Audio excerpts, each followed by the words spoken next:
The following production is part of the We Be Geeks podcast collective.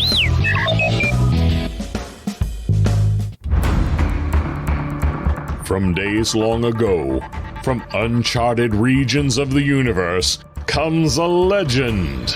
The dream that came through a million years, that lived on through all the tears. It came here, the Fandom Nexus. Fabulous secret powers were revealed to our host as he plugged in his microphone. I have a podcast! Here he is, your Spider-Pan, Jeremy.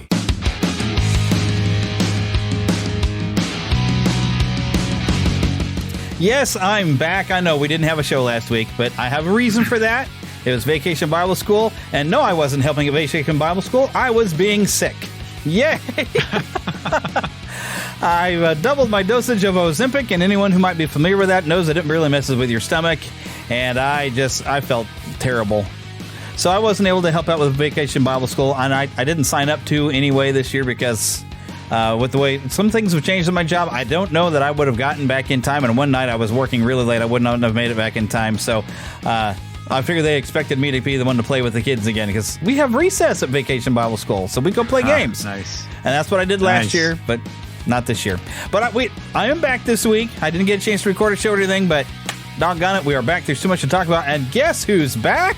You'll never guess this, y'all. And those of you on Patreon are getting to see video. You maybe recognize him. It's good old Ben Avery. He's back again. Hey.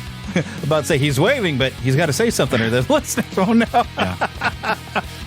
So yes, Ben Avery's back. He's got a new book he's just published. Plus, we haven't really dove into some of your works with. I believe is it Kingston was the name of the comic company you've written? Stone, yeah. King Stone, which see, Philip would have had fun on here. We just actually finished on our Wednesday night at church. We were doing a Revelation Bible study, and he used King Stone's Revelation book to kind of give some good illustration for stuff, and it was kind of neat. I was looking through, it's like, I wonder if Ben wrote this one. It's like, no, he didn't. Darn it. No, not that one. Not that one.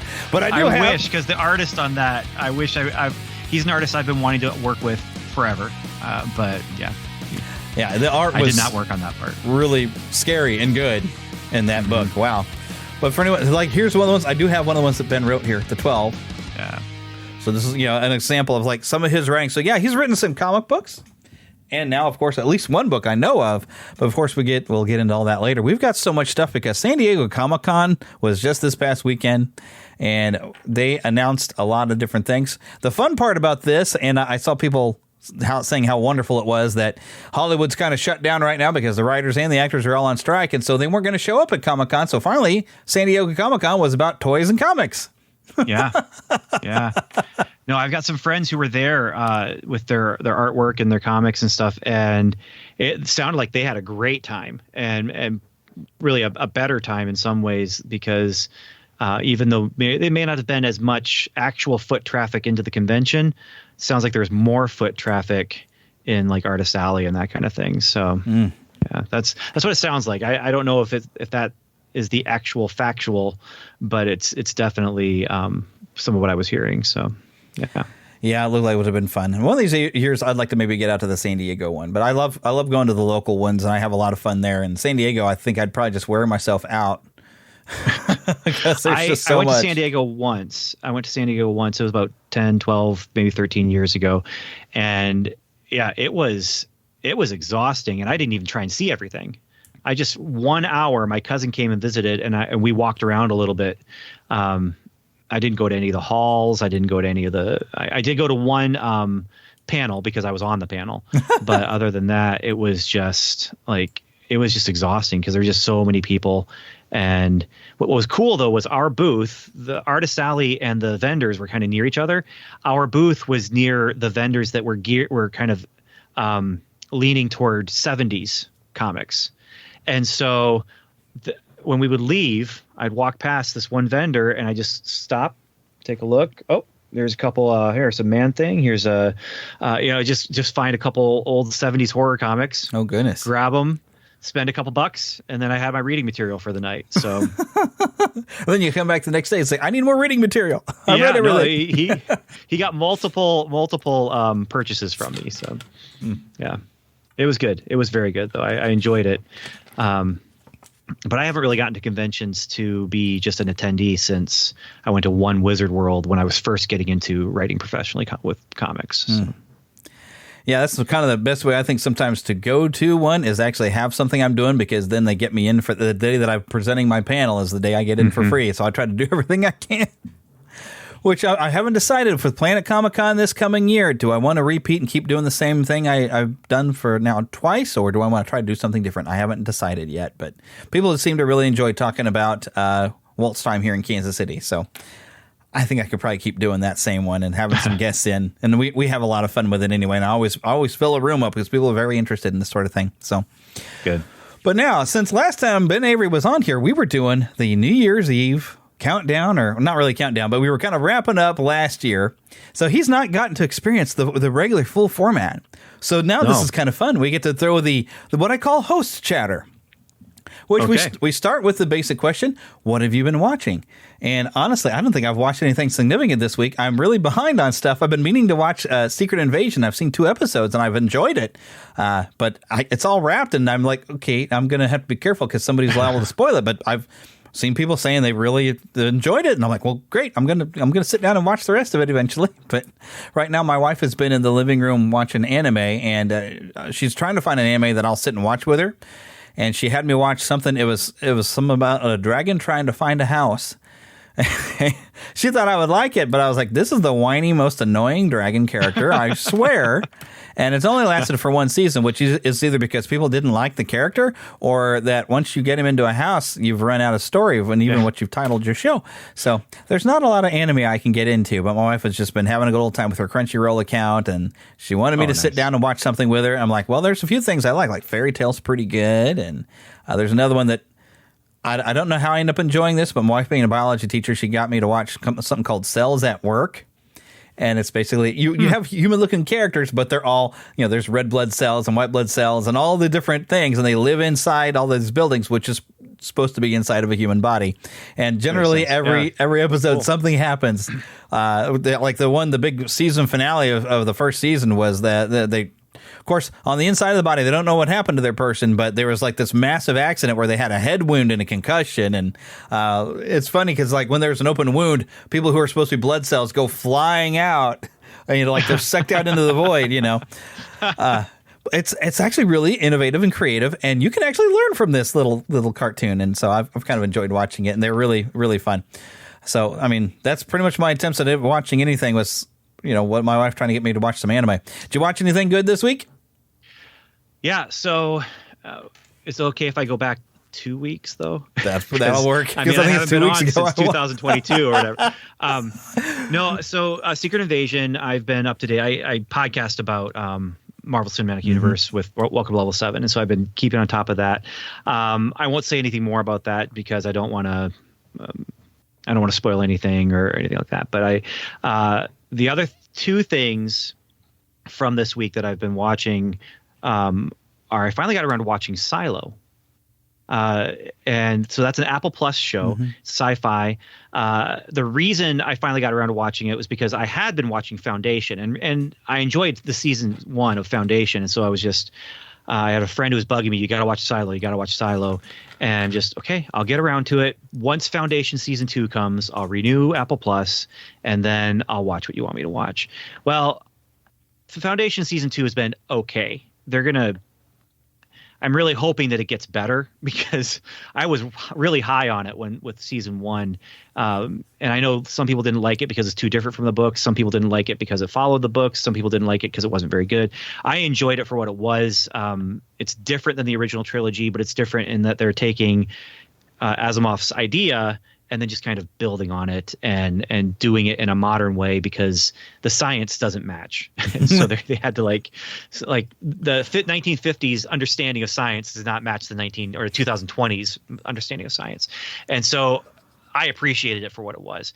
But Silo then, because I had Foundation, I just blasted through that first season of Silo and just loved every minute of it. It's about people who are living in a silo and they don't know anything about what's on the outside. They've forgotten their history, and anything that they find that is like an artifact from our time is if it's there's some things they consider safe. It's just like a stuffed bear maybe.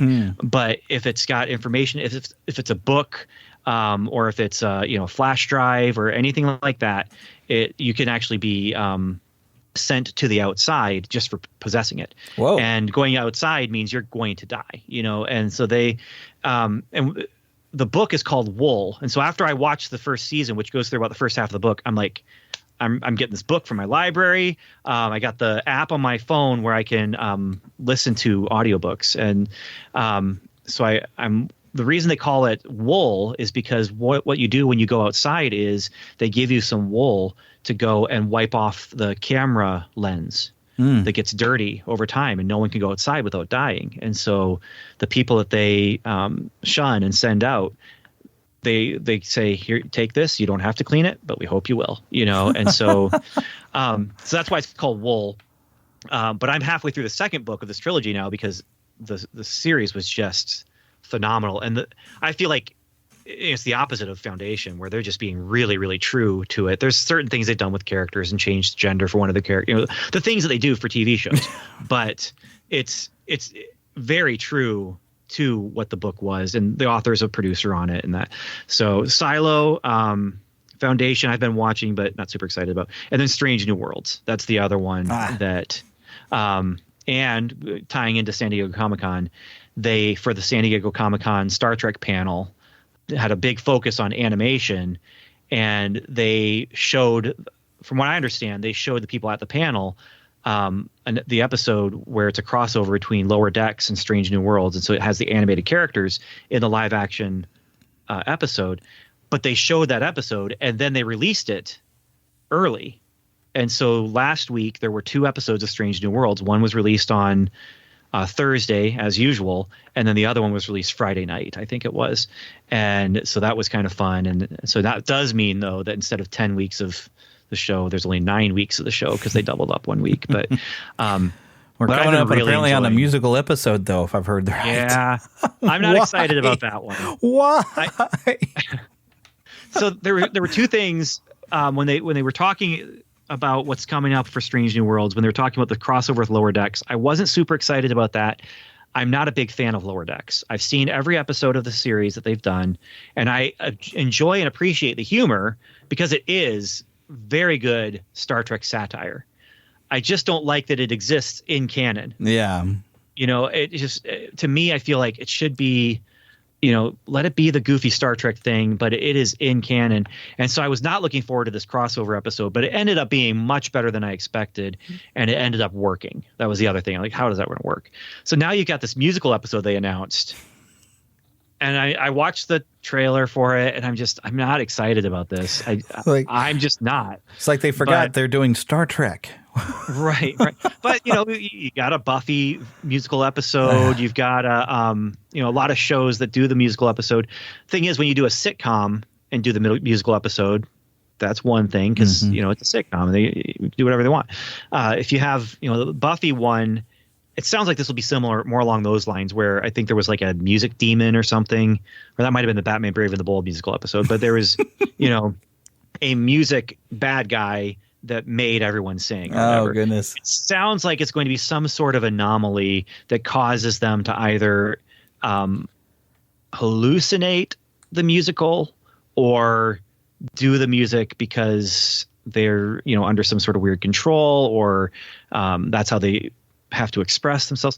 I don't know, but there's original songs. There's a vocal arrangement of the opening music that did sound really cool. It did sound really good, but so I'm not looking forward to that one. That one's not this week, but next week. That's episode 9. So yeah, but I'm looking forward to episode 10, though. It's called the Hegemony, and that's what they call the Gorn. And so the question is, how well is this going to, and the question with every episode of Strange New Worlds is, how well does this prequel show line up with canon for the original series that, honestly, even the original series wasn't paying attention to canon very very well sometimes. But anyway, yeah, that's what I've been watching. That's what I've been enjoying. So. Yeah. Well, I think back in the 60s, they didn't worry about canon so much. You're just trying to make a good show, It just wasn't a thing to really bother with. You want the basic ideas. Yeah. But they changed the name of Starfleet 6 times or 5 times in the first season. Yeah. They wanted you to be able to just sit down in any episode and be able to watch from beginning to end and understand what was going on. You didn't need an explanation of what happened last season. You could just sit and watch any episode of the original series. Next Generation still had that going on. You could jump in and actually, okay, I get this. But yeah, with the modern audiences, our expectations are different. We want it all connected now, and we want to have the season tells an overall story, but maybe each episode has a small story, but somehow contributes to the big story. And I'm not sure when that changed, but Strange New Worlds has kind of gone back to that. Now, there are through lines and there are character arcs that go from episode to episode. And it's not quite the same as like Next Generation, where they would be like, yeah, there was an attack at an outpost over here and it left everything just completely missing. And then 2 episodes later, the Borg show up. It wasn't quite, it's not quite that thin, but it's similar in that they have like, oh, here's this problem over here that we're thinking about. But that's not what this episode is about. It's more like the X-Files, where it was Monster of the Week, and then governmental shenanigans. And so it's been kind of like that. So I've appreciated it. Strange New Worlds this season, I wish, was doing more exploration and more of the strange, new world of the week, because there have been just these episodes where it's kind of okay, but they've been, I think, kind of focusing on different cast members for each episode. And so there's been an Uhura episode, and there's been a Number One episode, and there's been a Pike episode and a Spock episode, a couple Spock episodes. Yeah, I think I saw that one from this year. I saw it basically just a complaint about it's like to turn Spock human, then they had to teach him how to Vulcan. And I was like, yeah, that sounds awful. So I haven't gotten into watching it. I never, like the first season of Picard, I was like, something's just not right here. And I've heard like the first season of Strange New Worlds was fantastic. This season, maybe not as good. It's not quite, but I will say this. They are kind of trying to follow the same mold of the original series, where it's serious, serious, goofy. Serious, serious, goofy. And, and that's actually, I didn't really notice that until when Star Trek 4 came out. I read an interview, and they're like, yeah, this is the 4th episode of the movie series. Serious, serious, serious, comedy. Serious, serious, serious. I was like, oh, I kind of see that. I can see that in the original series. And so, yeah, there's the Lower Decks episode was goofy. The musical episode, I'm sure, will be goofy. Yeah. So, and there's only one episode in between them. But I mean, I appreciate that. I appreciate that they're trying to mirror or rhyme with the original series. So yeah, I kind of wonder if it's going to be like the music is the only way they can communicate with certain race. Maybe they meet a new race and everything they speak is musical. That would be interesting. I could see that working. I just don't know. I mean, the trailer made it look like there's some sort of anomaly that they go through. But there's always some sort of anomaly, right? So. That's the way it works. All right, so the next thing we have on Host Chatter is what have you been playing? And I finally have, actually I completed 2 games now. I finally completed God of War Ragnarok. And so I've played both of those games now back to back. First time through on those. And the first God of War games I've actually completed at all, because I played a little bit of the first one way, way back, but just never, I got stuck and then I never got unstuck. But this I'm going to show in some contrast of something we'll be getting into later. But this had a lot of, good lessons. On fatherhood. Good. You're partnering in with Freya most of the time. So good men and women working together as partners. Nobody's dominating on it or domineering at all on each other. We're just like, we're a team. Good character growth with. Because, of course, you see, of course, his son Atreus, you see him growing up and kind of coming into his own and finding his place in the world. But then Kratos, who is a character that when you get it any way familiar with some of the old ones, he was very much anger and vengeance and all this stuff. And as we've come into the beginning of these newer games, we've seen him, on a different path where he was trying to get away from everything he'd done as a angry god when he became the God of War and then killed all the Greek gods. He's trying to get away from that, start a new life, but he's still very stoic as we get a lot of flashbacks. But he met a giantess who's more human-sized, and she, women make us better in a lot of ways. Hopefully in a marriage we make them better too. Right. But, we see that, and we got a lot of flashbacks in the second game of her, talking to him, and one of the last things she said to him as this wrapped it up, and this I nearly fell apart, because like the beginning of the first God of War, you see them and you actually get to chop down the tree, and it's got this yellow handprint on it, like it was marked. There were certain trees that were chosen to be the funeral pyre for when Faye has passed away. And in the second game, we get to see that last scene where they're going out. She knows she's dying. They never say what she died of, but we see her getting the paint, and he's helping her get paint, and she's marking trees, and she's choosing the trees for her funeral pyre as they're having the last conversation. And like the last thing she says to him, what you need to be able to learn is to open your heart to the world like you opened your heart to me. The world's not all out to get you. You don't have to be mad at the world. Just open your heart up a little bit to it. And that's kind of like the lesson that he learned, but he doesn't fully learn it until he finally, as much as he's very protective of his son during the whole time, finally at the end when he's realized his son has stepped into some sort of level of independence and everything, and he's been telling his son the whole time that you must shut out the pain of everything we do, and when we have fight, when something dies or whatever, something bad happens, we must shut it out. He's been doing it for 2 games. Then finally he just has that moment. He says, Atreus, forget what I told you. Don't shut it out. That is your gift, is that you have empathy. You care. Open your heart up to the world. Feel the pain, because that's why you care so much about stuff. And you're going to make a better God than I was. Because, Kratos' perspective is all the gods are, of course, jealous and horrible and everything. And even the ones he's meeting all the Norse gods now in these games. And most of them are pretty horrible as well.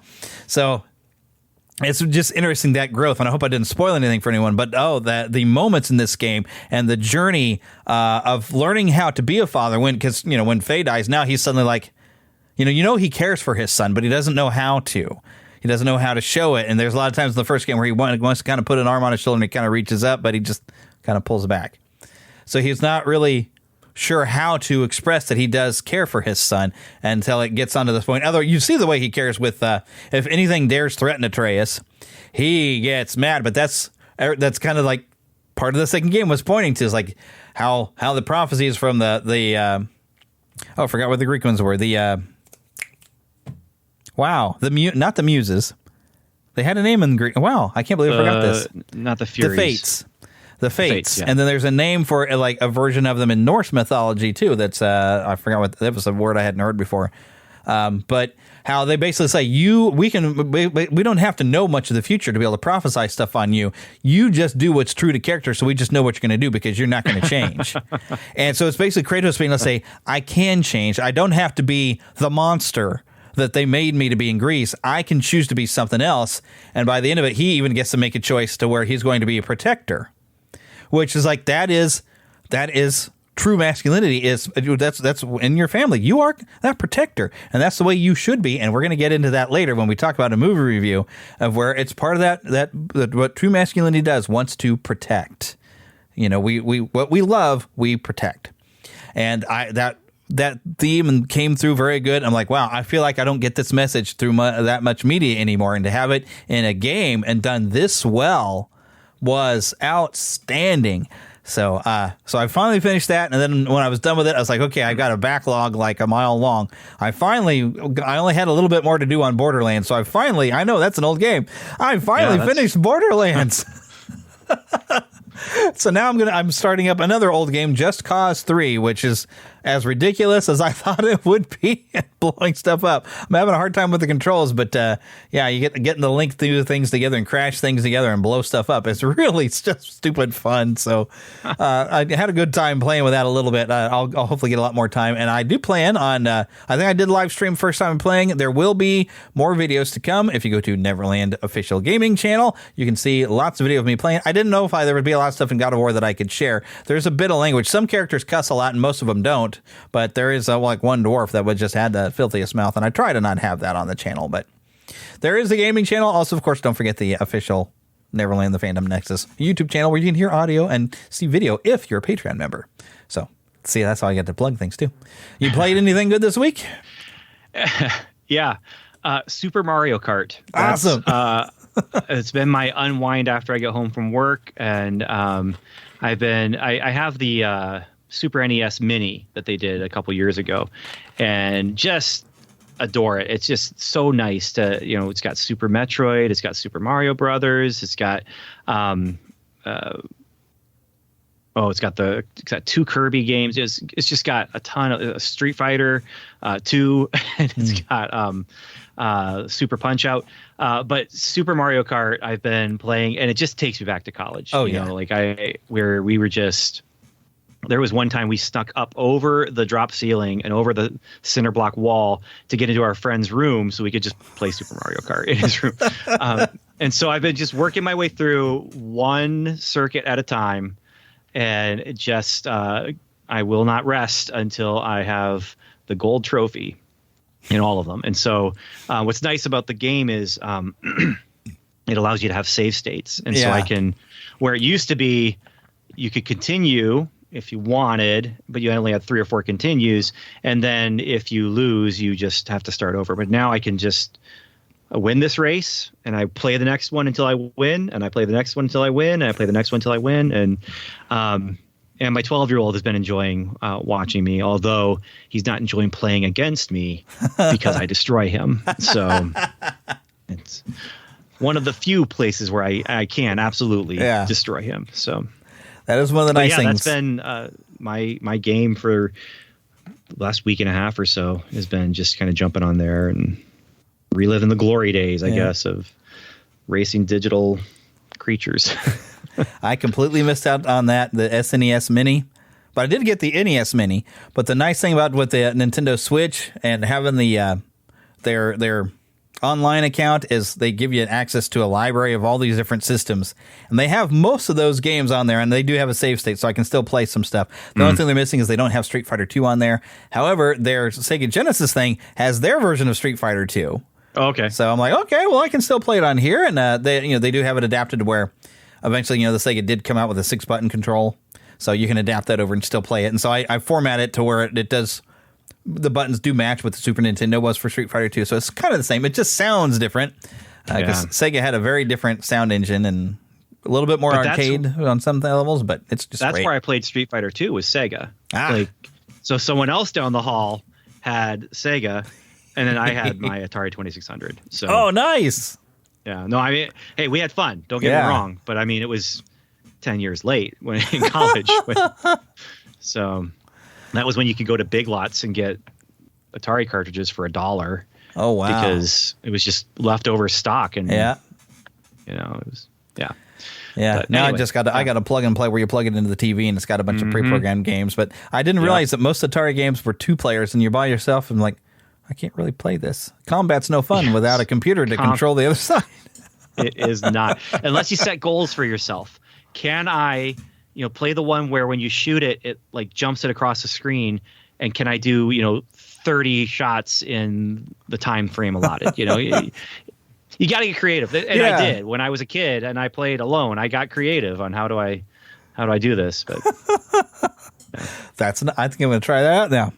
Alrighty, it's time though to jump. Hopefully I'm going to hit the right button. I always hit the wrong button when we go into our news, but let's see what happens. Right button. I bet you recognize this little tune if you're hearing it.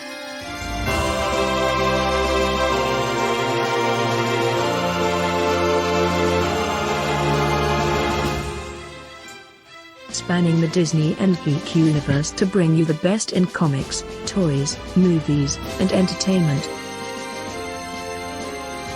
This is news from around Neverland.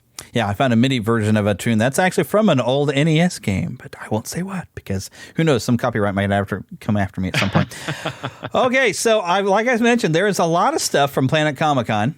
This is probably where I'm going to go and hit the share screen for anybody who are watching video, and that way also Ben can then see what I'm looking at. And I'll share computer sound when I do this too. There we go. So, all right. Let me get back where I'm reading it. So a lot of looks at some new toys and products for San Diego Comic-Con from like Hasbro. They've got a really cool, I guess it would be more the American Patriot or the Iron Patriot figure here, and also a fantastic Magneto helmet. But the key thing I want to get after, and some of these apparently are in stores with the upcoming X-Men 97 series coming to Disney Plus, they've got toys already out. The odd thing is it looks like they've went for a very retro style design. The weird thing is they did make some alterations, like Cyclops is not wearing yellow underwear. I guess that's what you'd say on that one. But they did a really nice job of bringing back that classic look. There's a Sentinel and the Blackbird and Storm and White. I mean, these look just like the old toys from the 90s that I used to have. Slightly different, but very, very cool. And so I'm excited to... I'm running out of space to put toys, but I keep finding stuff. And of course, some new additions coming from Marvel Legends. Let's see. What was some of the other ones that I thought were big deals? Oh, look at this. A Cobra Hiss. That's cool a looking. new one, because they've been relaunching the G.I. Joe series and making more of a, I think they're about, I'm going to say they're probably about 6-inch figures of classic characters. And you can see in the background some Indiana Jones. They're making kind of an old classic Kenner style, and Philip actually has picked up some. He's even found the LJN made ones back from the 80s. So he's been excitedly picking those up. And of course, there's some newer stuff. There's some figures based off the Obi-Wan Kenobi series, so you have more of a human-looking Grand Inquisitor instead of what he looked like in Star Wars Rebels. And let's see, of course, we got a new Ahsoka figure. Of course we do, because of that series coming up. We've got, of course, a look at the Mandalorian's version of a, it's got a specific number. A Starfighter, though, that would have been, it's N1 Starfighter that he's now flying around in, where it's basically the one from Naboo. My 22-year-old thinks that is the best-looking ship in Star Wars right now. Like, he just loves the look of that ship. It is cool. It's cool, but I never liked the... I think it's it's tainted by the whole, it's a Naboo starfighter from Phantom Menace. Yeah. Well, I still like the Phantom Menace, though. What's weird to me is that, we saw his ship before in the series, and he had plenty of space to, when he captured somebody, he could lock them in somewhere, had plenty of room for him and Grogu. This is a starfighter. Okay, so he's going to travel and live in this thing. So it doesn't seem practical, but of course we did see at the end of last season that, he's found himself a nice little home on a planet there, so I guess he can just use it when he's on trips. And also, this is cool. Who remembers Star Wars The Force Unleashed? I didn't play the second one, but I played the first one and loved it. They got figures based off of those games now. Very, very cool. I'm pretty excited about that. I don't know that I'm going to be purchasing some of this stuff because it's going to be expensive. I've noticed I don't really collect Star Wars toys. I mainly collect, I have a few, but I mainly collect like posters or different kind of things. My Star Wars collection does not really range in there. All right, lots more stuff. Even Mattel Creations had a lot of different stuff. Now, some of this I think is already out because over here they had a WWE Ultimate Edition Muhammad Ali action figure set, which Philip has already ordered. He was super excited. Oh, okay. He sent me a message. It's I wish they had a picture of the box, but you have almost like two different Muhammad Ali figures in this set. It's at $70, and you have one where they've got him posed in the box, and they put him in the picture where he's knocked out the previous champion. I think that's when he won the championship from the other guy. Yep, I can't think of it. Was it Joe Frazier, I believe? I don't know. I wasn't alive. Yeah. Down goes Frazier. But you have that photo you always see of Muhammad Ali where he's standing over the guy that he's knocked down. It's basically that. And then on the other side of it, it's him dressed as the referee in WrestleMania. And it's they put him in there next to pictures of Hulk Hogan. And so he had to order it. Philip was just super excited.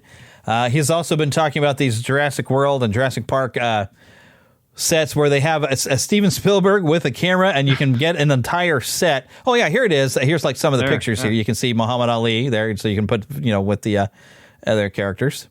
I think, there's the inside there where he's got standing over somebody, and then this changing pictures, and it's not letting you look at it very, but yeah, then him holding up Hulk Hogan's hand as a winner. So it comes with two. I'm looking for, there it is. So it's apparently this entire set piece where you have Steven Spielberg with a camera and a dinosaur, like the Dilophosaurus, and these are completely different Jurassic Park sets. You can even get a set where it's Spielberg with the Dilophosaurus, and it looks like Dennis Nedry is here. And apparently these are being sold as entire kits, which is really, really stinking cool. And I'm kind of tempted to get something, but I don't know where in the world I would set this thing up at. A lot of neat stuff and a lot of stuff that I'm like, whatever, I don't know what this is. I don't know why we have a Minecraft panda and a lot of cutesy kind of things. But yeah, that was the main one. Is this some of the new Masters of the Universe? I think it's for the Netflix series that I didn't pay attention to, where they kind of did a computer animated. But I believe we do have some new figures that are hopefully on this page. I did see some when I was watching Pixel Dan. Nope, but there are some new figures for the upcoming Masters of the Universe Revolution, the new series animated from Kevin Smith, is coming very soon. He says, I've seen tweets from him where he said they're almost done. They're right now getting some music scored to it, but they have some new figures. I saw a Tila as being the new sorceress, which looks really cool. It's a neat looking figure.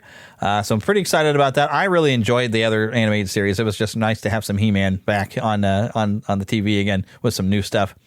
Also, I got a little thing on my screen. There we go. So, of course, there's some new wrestling figures, which I don't pay a whole lot of attention on modern wrestling, but we've got all 3 versions of Mick Foley here now coming out. Nice. Which is, it's very nice. And it looks to me like that almost looks like Andre. It's hard to tell. I kind of wonder if I can get a bigger version of that. I'm pretty sure that's Andre here with an Iron Sheik, like a new version of Andre. Big. Yeah. Although Iron Sheik's hand is really big as far as the foreshortening goes. Yeah. So he's standing really close to where they took the photo. So I think they were trying to get a picture of Andre and and the Iron Sheik just happened to be there. But getting these nice vintage wrestlers has been really, really great. I've even got, speaking of WrestleMania, Philip actually for Christmas got me the Mr. T and Hulk Hogan. Well, I guess they were in separate boxes. Yeah, they were a different thing. But, oh, my gosh, I had to get those out of the box and dress them up and get them all appropriate and give Mr. T's got his little arm workout thing that he was coming down to the ring with. I've got a couple of where they've been doing these new superstars where they're set up like a Masters Universe Origins figure, but they're like classic characters. I never did find myself a Hulk Hogan, but I did manage to get Ted DiBiase, $1 Million Man, which I didn't get so much because I liked him as the $1 Million Man. I got it mainly because I like who Ted DiBiase has become. He's a fantastic dude. And his son is doing a lot of great things these days, too. But I think if I scroll down here, but some of these figures look great. I mean, look, there's even, wow, my brain just went out the window. Terry Funk down in here. All these old classic, look, there's even the Hart Foundation, all these new figures coming out. And of course, here's a little bit more modern. Just super exciting if we're a classic wrestling fan, even if you're up through the Stone Cold generation, there's new characters, or new wrestlers coming out in this line. And look at this Andre, even where he's carrying some sort of championship belt with Captain Lou Albano. That's funny. Oh, and I think of this over here as a classic style Hulk Hogan from when like the 70s.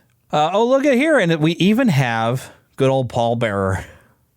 And these figures, though, remind me of it's kind of like the second wave of WWF toys, because first we had those big kind of giant unmovable ones, and then they gave those little ones that have the little action features, and that's what this reminds me of. They're that classic style, and even finally got a figure of what was her name? Not Sherry. Sensational Sherry was a different thing, but wow, I remember she was in the old Rock and Wrestling animated series, and now her name escapes me. Yeah, I don't remember either. Man. This was never one of my big fandoms. I did enjoy, I watched it, but I wasn't like super into it. And when I was watching it, of course, it was WWF. And It was, you're talking late 80s, early 90s. So. Yeah, that's kind of what I was in there, kind of that mid 80s. After watching Rock and Wrestling is when I realized, hey, these are real people, and started seeing it. Now, here's some of the stuff I am super, super excited for. And I thought my Masters Universe collection, I've filled up the only portions of the wall I had for that. And I thought, okay, well, I'm going to stop. I won't be purchasing anymore. I'm done. And then they had to go and make brand new cartoon-based figures. And each one of these figures, they said, is based on a particular episode of their classic 80s series. So this fantastic looking He-Man, he's got a secondary sword, and I cannot for the life of me place where that sword's from, though.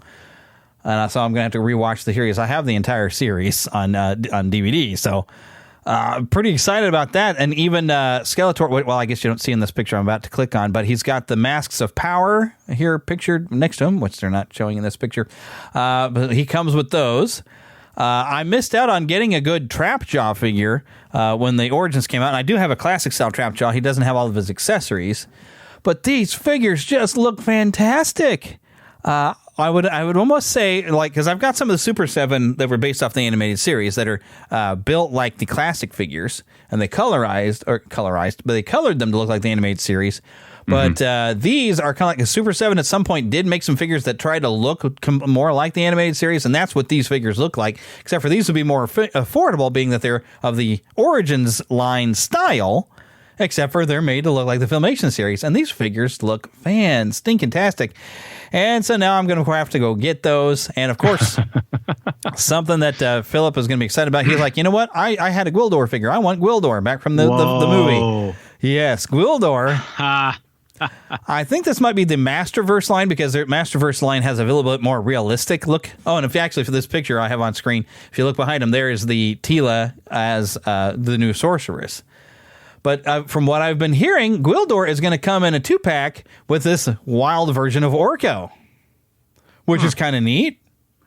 It's a little different. I don't know if that. I think that might be the way he's going to look in Revolution because he undergrew quite a bit of a change there in the second half of the Revelation series. So I think that's what this is kind of reflective of. So that makes me wonder if he's 2-packing in with Gwildor. If that is true, then maybe Gwildor is about to make an appearance in this new animated series. That'd be interesting. That'd be and maybe we'll get a cosmic key. I don't know if that's what he's holding down here. I'm not sure, but how cool would that be? Just please don't travel to Earth. Oh, well, there's better pictures. Maybe we can see what he's got. No, that's the same one I clicked on before. Can we see what you're holding? You know, it kind of looks like it might have indentations for buttons. Maybe he's got a cosmic key. And he's got some sort of alternate version of a power sword that looks like he's going to come with. So I'm wondering what the story of Gwildor is going to be. Maybe they're going to come around to where he's the one who made the sword or something. Like he's ancient or something. I don't know. Oh, yeah, look at this picture. That is the cosmic key. There you go. Oh, there it is. Oh, man, I'm all excited now. That is cool. And then there's just a regular skeleton key there on his belt, too. Yeah, I kind of wonder what that's going to be about. But probably won't do anything. And I have no idea what this version of Skeletor is that they're showing. It looks like a robotic kind of Skeletor thing going on. I don't know. But even the packaging for these new cartoon-style figures is really cool. They try to make it different instead of doing like the typical red backing where it looks like an asteroid blew up. It's kind of that blue animated series-looking Castle Grayskull. So very, very cool. Super, super excited for that. Let's see. I didn't actually find a picture. I should have also pulled up. Then, in fact, Pixel Dan has a video where they're discussing whether or not this is almost too big. But there is some new, Thundercats. My brain went out the window. I almost called them Lion Cats. But there's some new Thundercats line of toys out, and they've got the, what did they call the home for them? They built, their big giant lion thing, and they have a playset that is humongous. That is, of course, because these Thundercat figures are fairly big anyway. So, of course, you're going to do their big lion thing. It's, they wanted to have a whole land and a whole thing. It's huge. I have no idea how much they're going to retail that thing for, but oh my goodness, it's going to be expensive. But it looks really, really cool. But it's one of those things like, yeah, that's out of my price range, and I don't know where in the world I would ever set the thing up. But I wasn't really ever that much into the Thundercats anyway, because I was getting to the point where I would want to be playing outside by the time Thundercats was coming on TV in the afternoon. So I just didn't watch it. And then it's one of those ones where I started watching it when I was older, and I saw like, that's really cheesy. Which is the same thing I've noticed with Rankin Bass's other big one, Silverhawks, which I loved when I was young and watching it, but you watch it when you're older and like, ooh. But I did see Super 7 does have some new Silverhawks figures. People were saying when they released the first line that was based off the animated, it's that they looked like the cartoon, which I thought was fantastically cool. But people were hoping that they'd get something that looked more like the Silverhawks toys they had, where they had that nice silver chrome paint on it. And it took a while to get to where it was going to work. They were trying to find a way to where it didn't rub off so easily. And I was watching a video. They do have these chrome ones. It's going to cost you a bit more to get these. And they recommend, because they figure, all right, well, adults are the ones going to buy this, not kids, because you can't really play with these because it will flake off this chromeness. So they recommend you pose it however you want and then leave it alone. And that it will always be perfect and beautiful, because even when the guy was showing it to Pixel Dan in this video, the oil from his hands was even getting out. He says, look, it fingerprints real easy. We did it. It's metal backing, so it's very mirror. And so it looks really cool, but he says, don't handle it or play with it and stuff. This is one for you to display and enjoy like that, and have reminisce that you did have figures that look like that. But I've seen some of them Silverhawks figures from back in the 80s as they were played with, that paint and stuff, it just came right off, and that didn't look good. I never anymore. had any, but my friends did, and they were a mess. They were a mess.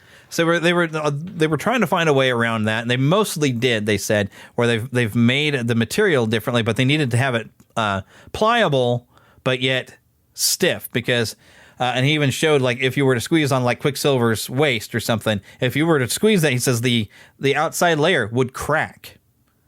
So they needed to make it of a sturdier material, but they wanted it pliable, so it's good movable and stuff like that. So they had to find that balance. So it took a long time to get the figures to look like they are. So the guy was like, I hope y'all appreciate that. I know this is what y'all wanted, but we wanted to make sure it was of good quality. So I understand. But of course, if I could afford to get them, these are expensive Super 7 figures. If I could afford to get them, I would probably get the ones that look like the cartoon, because when they first showed those, I was just like, oh, look at that. It's beautiful. Well, and that's where my nostalgia is. My nostalgia is for the cartoon. I didn't have any of the figures. I had no interest in any of the figures. I'm trying to remember how old I was. It would have been 87. Yeah, it was probably after I was into collecting. Yeah, I would have been 13. So I was watching the show. It was okay enough, but but I never had any of the figures. Yeah, I did have some friends who did, though. The cartoon from that period that still holds up, at least a little better, I think, than Thundercats and Silverhawks. It's Jace and the Wheeled Warriors. The often overlooked. That one. Yeah, that was cool. Yeah, that one still holds up, kind of. I mean, it's got the nostalgia factor. It also has the definitely made for kids factor. Yeah. But, yeah. And, of course, J. Michael Straczynski worked on it. He was a writer on that. And so that was, I don't know if it was his first big break, but one of them. Yeah. And I believe he also wrote on He-Man and the Masters of the Universe as well. He did. Yes. Yeah, and that would have been before before Jace and the Wheeled Warriors. Love to see Jace and the Wheeled back. Warriors, he was involved in development, and where with He-Man it was as a writer, and it just amazes me what he's been involved in. The Wheeled Warriors, I was actually watching a thing on YouTube about that, and they didn't have that much story with the toys at first, and they had to develop it to make that animated series, and it was a great series. It was so good. Only lasted, I think, though, like one season, though.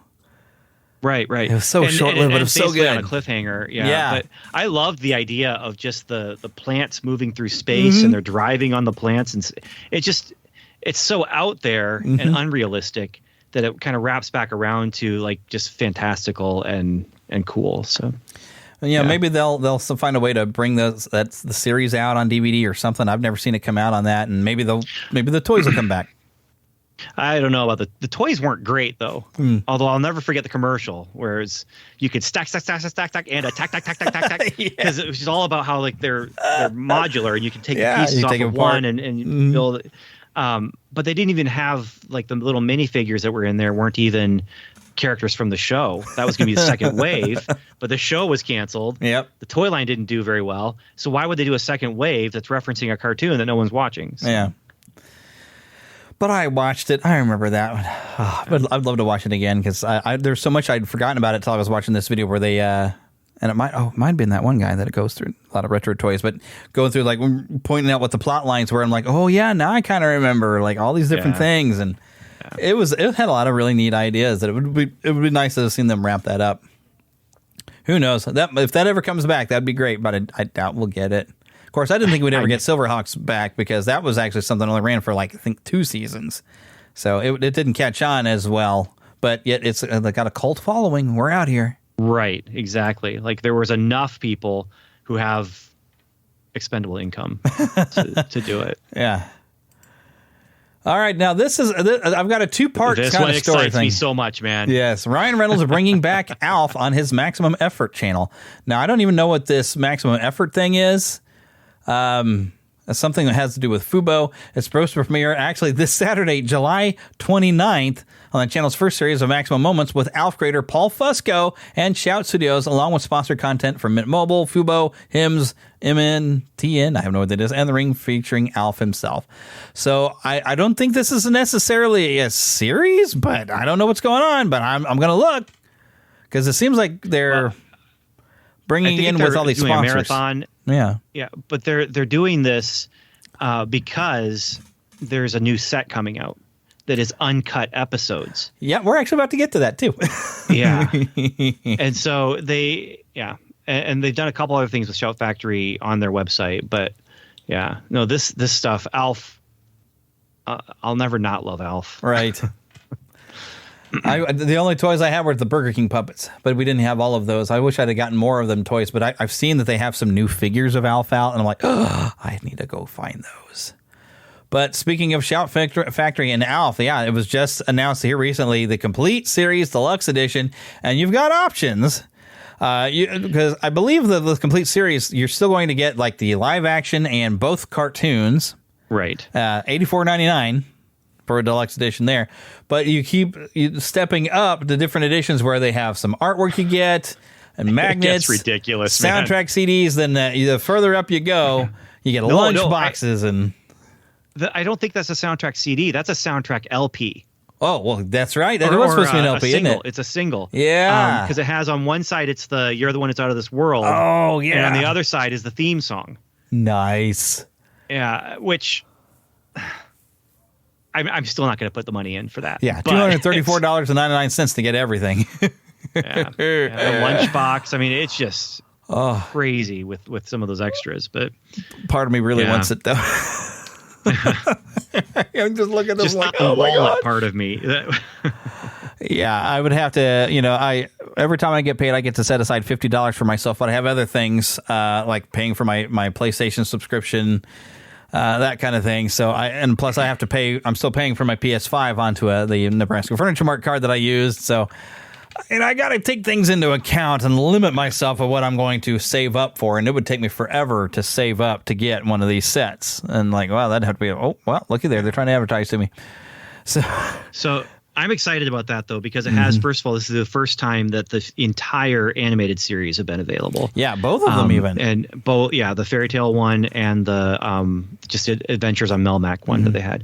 But then also it's the uncut episodes. The one thing that is not uncut is the episode that was a clip show where he was making a hot tub in the bathtub, and he takes an electric mixer in with him and gets electrocuted and loses his memory. And then they're trying to jog his memory with all the clip show stuff.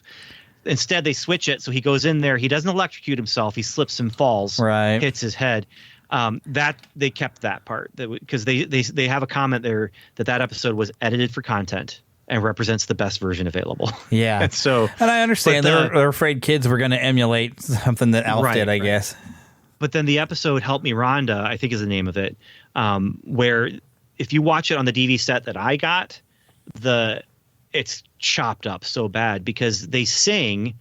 There's Rhonda, who he had a crush on, and as she comes into the room, you get these scenes on Melmac, but they had to cut so much of it out because they were like singing Help Me Rhonda. And it was licensed, maybe. I mean, it's not the original song. It was just them singing it. So I'm assuming it was licensed, but it might not have been for broadcast, but then not for reruns and not for home media. And so it just looks, it's dumb. The edit is just, it ruins the episode for me. And so I was watching through it with the kids, and we hit that episode, and all of a sudden it's like, hey, here comes Rhonda. And then you have this jump cut. It's, come on. And then they sing it on the, and so, but it's a great episode because Rhonda and one of his other friends come swinging by Earth, and they might be able to pick him up. Like they've survived, but then something happens. And of course, it's 80s television. You have to reset at the end. But then it also, that set has Project Alf, the TV movie that they made. Oh, goodness. I've tried to watch it. I've tried. It's not the same. No, it's not. And I'm trying to think of because I know he even gets to talk to Rhonda, but that's not exactly the same one. I think it was even the first season where they come to pick him up, but Alf kind of purposefully misses it because he'd missed the Tanners, so he misses the chance to pick him up. But I don't think that was the same episode where you finally get to see Rhonda. I don't think, or is it? Is that the same? No, I don't think it is. Yeah, it's been a long time. Yeah, it's been a while. I've got, I think, first and second season on DVD, and it is available to watch on a lot of streaming services. Well, Shout Factory, I believe even on their website, it's free to watch there. And I think on Tubi as well. And with ads. Maybe on Peacock, but I'm not sure. Yeah, I think Peacock is where I've seen it, and you don't have to worry about the ads on Peacock because it's a paid service. Of course, I think Peacock is the one that puts ads for their own content, though, and stuff. So, yeah, I'm pretty sure that there are ads with Peacock. But, yeah. But it's available to watch, but it'd be nice to own, and especially have it uncut. And because I don't know if Peacock or anybody's going to have that uncut episode or not because of the streaming things. I don't know. All right, the next thing, I actually just copied this from, I was looking for maybe a website that would have a bit more, but I just copied it from what was posted onto a Facebook page. The original Teenage Mutant Ninja Turtles series is finally coming to Nickelodeon. This was announced in Hall H at a Paramount Pictures thing for Mutant Mayhem. Kevin Eastman actually made this announcement. All 193 episodes of the animated series coming to Nickelodeon. Basically, it's going to be on the Paramount Plus service, which I'm keeping an eye out for. Okay. I own the first 4 seasons digitally, and I think I even have them on DVD. But I noticed a while back that Vudu didn't have them anymore, so I couldn't purchase any more seasons. But really, it's the first 4 seasons I was mainly interested in. And you get after that, and I'd kind of almost outgrown. And I'd gotten to where on Saturday, I didn't realize it was still airing on Saturday mornings because I was watching X-Men and Spider-Man by then, But they ran for 10 years.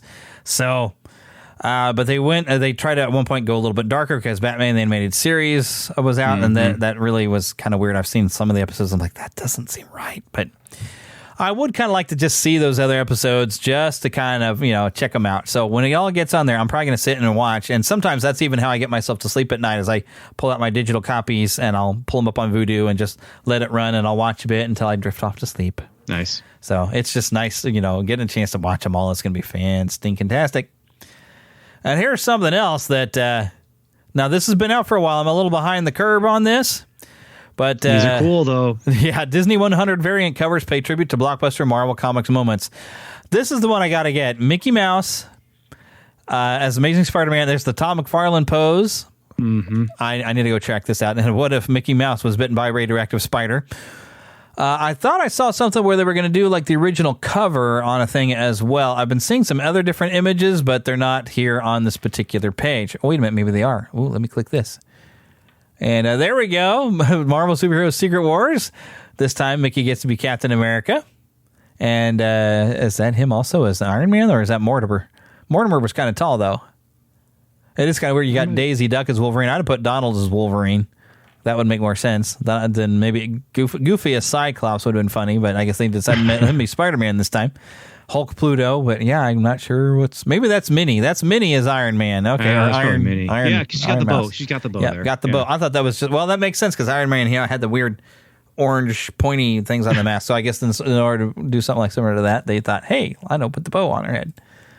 And this one too, the X-Men cover, the Jim Lee X-Men cover is really sweet. And I love the fact that they have, and this is, here we go, Donald Duck Wolverine, which makes sense, and he's roasting marshmallows. But Goofy back here as Iceman slipping on his own ice sled. Come on, that's awesome. So I think I need to go to a comic shop and find these things, but I have a bad feeling they already are sold out faster than you can say, look at Mickey Mouse as Cyclops and Spider-Man, and yeah. But I'm still pretty excited to get a chance to check that out. And then as a weird bit of news, this kind of been making headlines. American Heartland Theme Park expected to open the fall of 2026. This is a guy that I don't think he started Pizza Hut, but he owned a massive franchise of a lot of Pizza Huts and Wendy's, which he sold. And there he is, Gene Bicknell, if you're seeing the video, if you're watching on Patreon. Gene Bicknell spent $2 billion of his own money to set things up where he's starting to build this theme park in Oklahoma. It's not too far away. That's drivable for me, I'd say. And I was watching some stuff. The plans he has for this park has an Americana section planned out where it's the 50s. I even saw Charlotte's Web Barn House. But very, very cool theming of different parts of America, where some's supposed to be like the Northwest area, some's like the coastline, and I was watching some video about this. This looks just so cool. So I'm excited to actually get in there. But they do have a press release. I don't have time to go and read the entire press release to you. But there's going to be the Three Ponies RV park and campground, so you can bring your RV and camp. They're planning to have a nice 300-room hotel, modern indoor water parks. Going to be right off of Route 66. Come on, that's brilliant. When you're going to do an Americana-style park, Route 66. Yeah. Yes. This just looks really, really cool. And there's I was seeing a listing on that video that I was watching. Some of the people that have gone in with them were people who worked at Disney during the heyday, had worked for Disney for 35 years, worked on the parks there. So, the quality is going to be up to scratch. This is going to be a phenomenal park, I expect.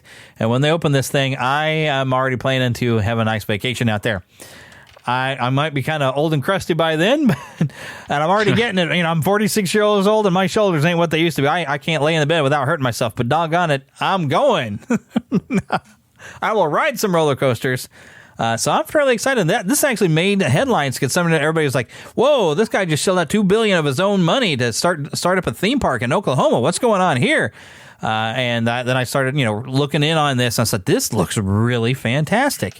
So I'm pretty excited about this. I don't know how much tickets are going to be once he gets it open. Hopefully he managed to keep the costs down because he does want to compete with Disney because, a lot of people have said like, hey, how come like Texas, we've got a Six Flags or whatever, something that like Cedar Fair owns, and even Worlds of Fun here in Kansas City, that's owned by these companies that they put their big, fantastic parks on the coast, but in the Midwest, they're like, meh.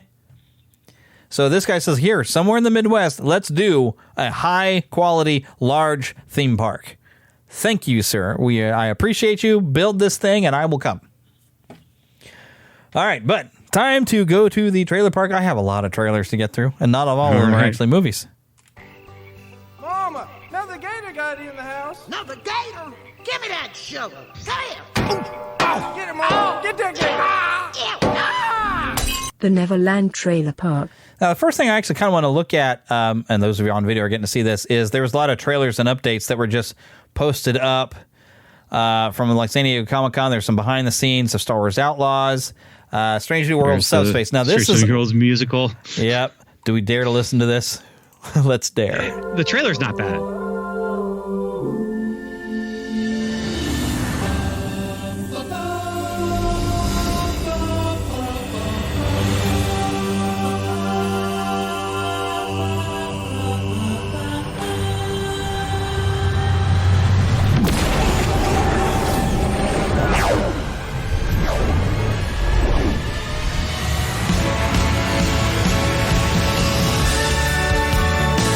Celebrate with song.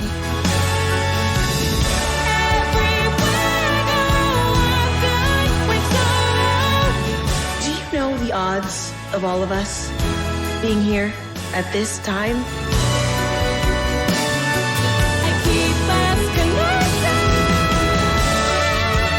It's improbable. And yet,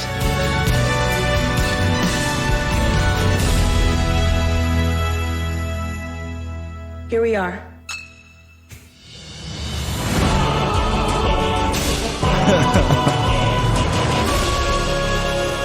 August 3rd. Yeah. I guess. So you saw the anomaly though. Like there's there's some sort of anomaly that poofs through the ship. Yeah. That vocal arrangement of the theme. Yeah, that kind of made me smile. Pretty gorgeous. Yeah. Yeah. Oh, goodness. Let's see. Was there anything else that would actually be something I'm going to cover on the show? Well, I think this One Piece trailer might be the same one we saw before. Oh, no, this is a new trailer for this One Piece. Okay, let's take a look then. Well, babe, power. I found everything this world has to offer. Free yourselves.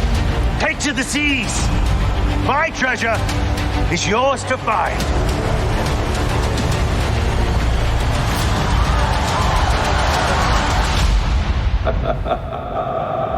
So what do you say? Are you with me?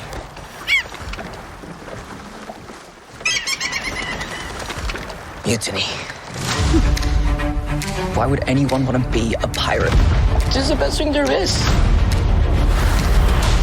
Wind in your back, salty sea air, loyal crew by your side. It's ready! What is it? Or Jolly Roger. We are. The Straw Hat Crew. We're heading up to the Grand Line. A treacherous stretch of ocean with bigger islands, bigger pirates. And that's where we're gonna find the One Piece. You've been making enemies everywhere we go. Chop, chop! Cannon! It's a death! Luffy, they are hunting you.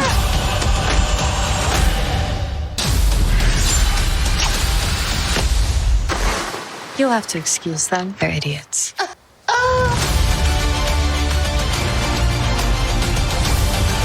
This crew, our crew, can handle anything. I'll do you the kindness of killing you all together. You're my captain from now until the end. No one messes with my friends.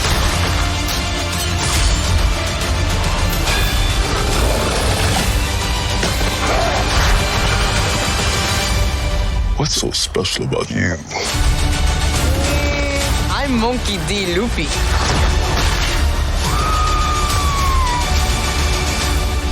And I'm gonna be king of the pirates.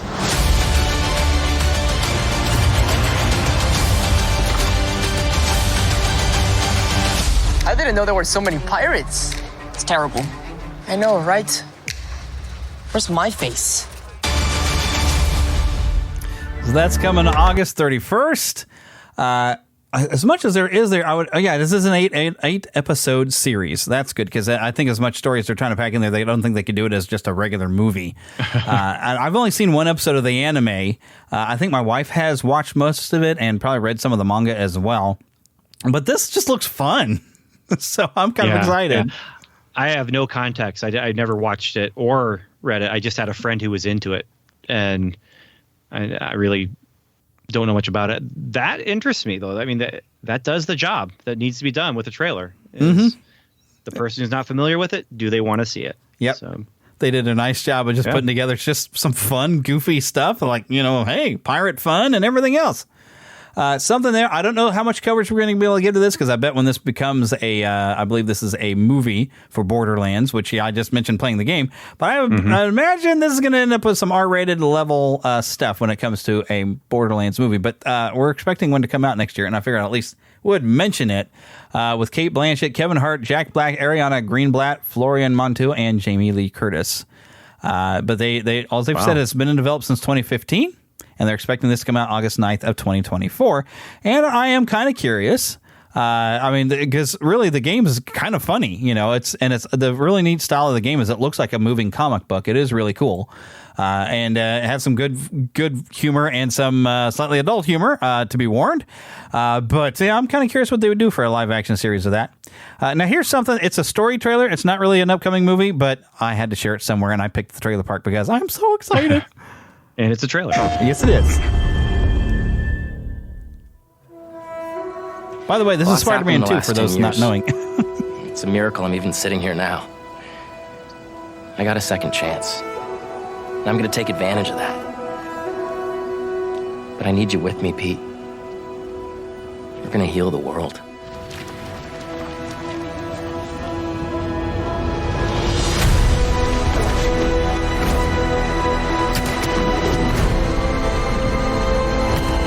Guys, this is my best friend Harry. Hey, good to meet you. New job, huh? Still gonna have time for tutoring? We'll figure it out.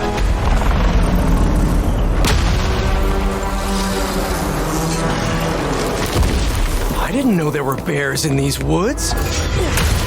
Hey, MJ, I have another name for you. Craven.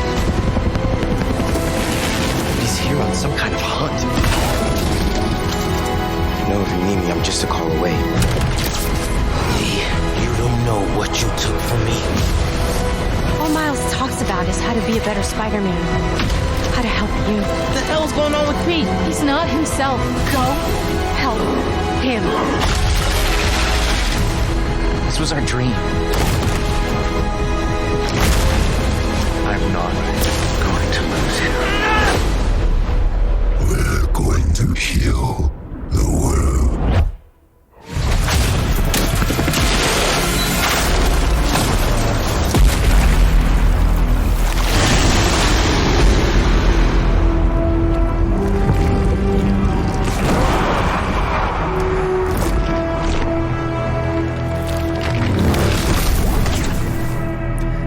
20th. I'm going to have to go and pre-order it when I get paid here again at the end of this week, by the way.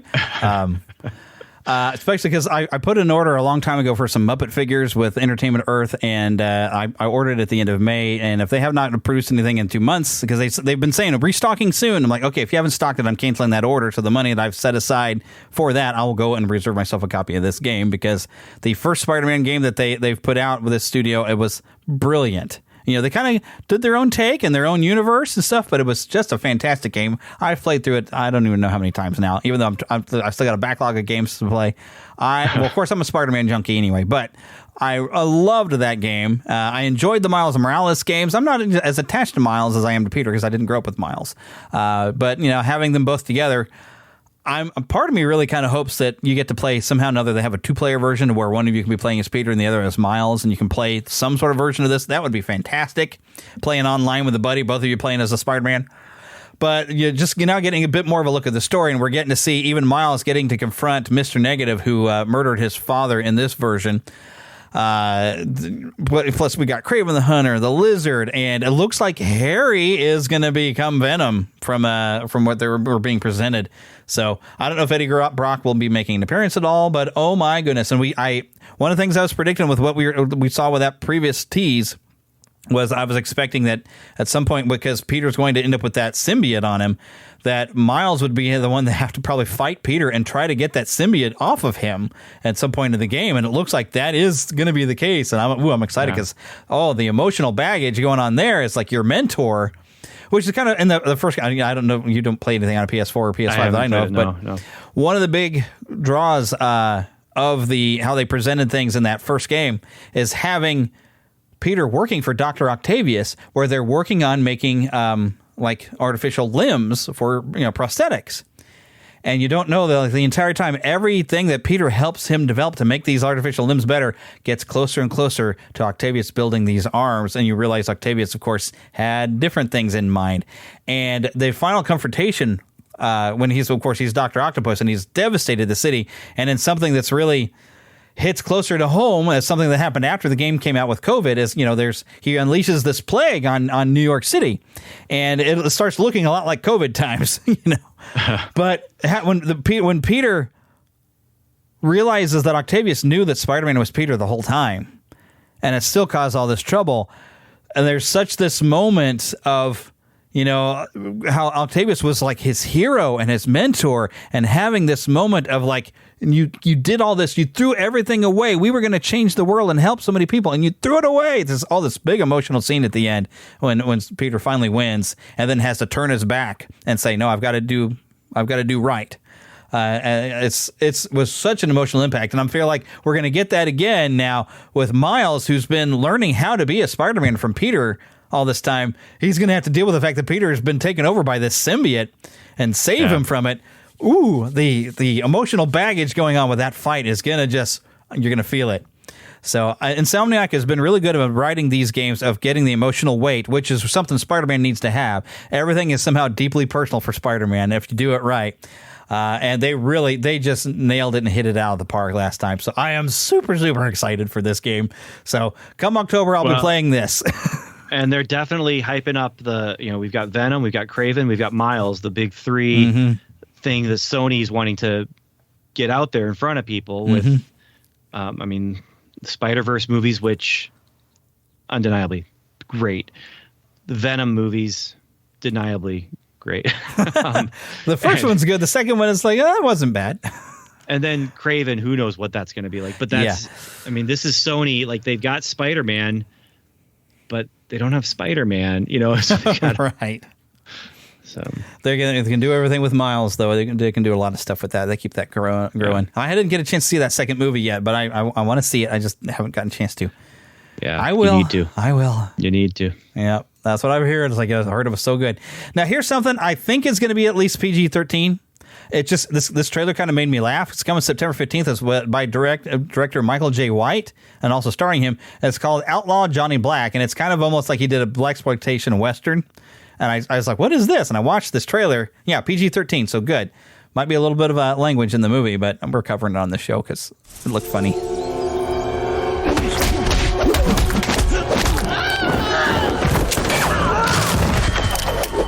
I've been trying to tell y'all Brett Clayton's coming to rob your bank. Listen up and shut up! I came to put a bullet in him. My name is Johnny Black. I am no gentleman and I am no preacher. I thought I would join you for breakfast. Hallelujah. That man is not what he pretends to be.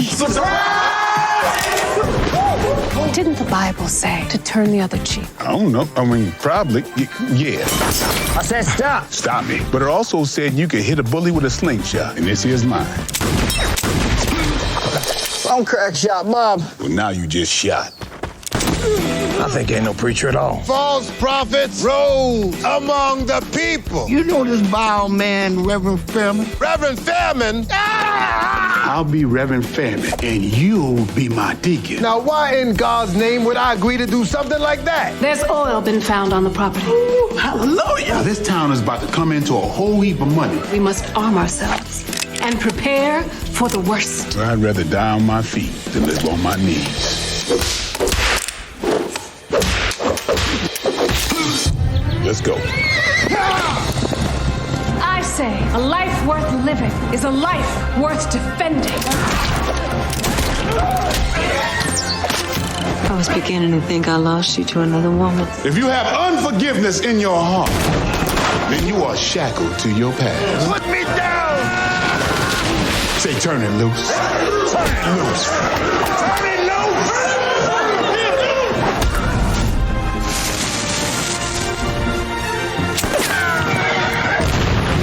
You don't drop your guns by the end of this sentence? That wasn't a complete sentence.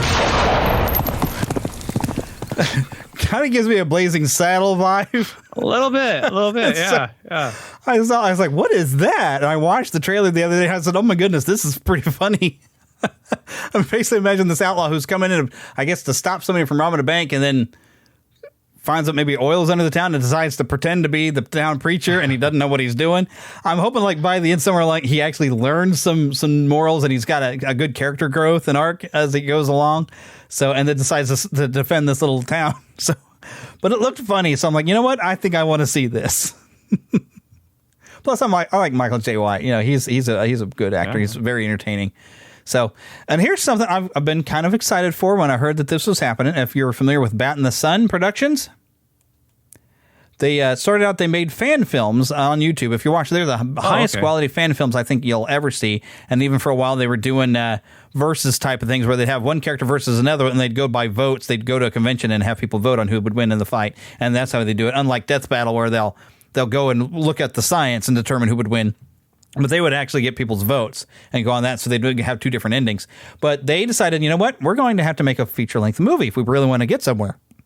And they made friends with Jason David Frank before he had passed away. He had actually even played the White Ranger and whatnot in some of their videos. I'm not a big Power Ranger fan, really, but, you know. They made a movie with him called Legend of the White Dragon, and they had a teaser trailer at San Diego Comic-Con. Prophecy tells of a duel between the two dragons of a shared crystal. We must join together to prevent the schemes of evil men. Eric Reed, there is so much you don't know.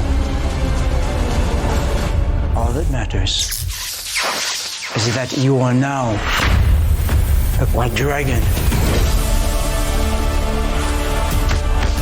The spirit you fight is still strong within you. You took everything from me. You can't change the past. You have to let it go. No!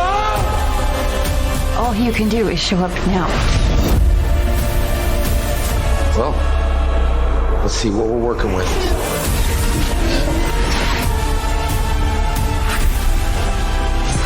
Where is Eric Reed?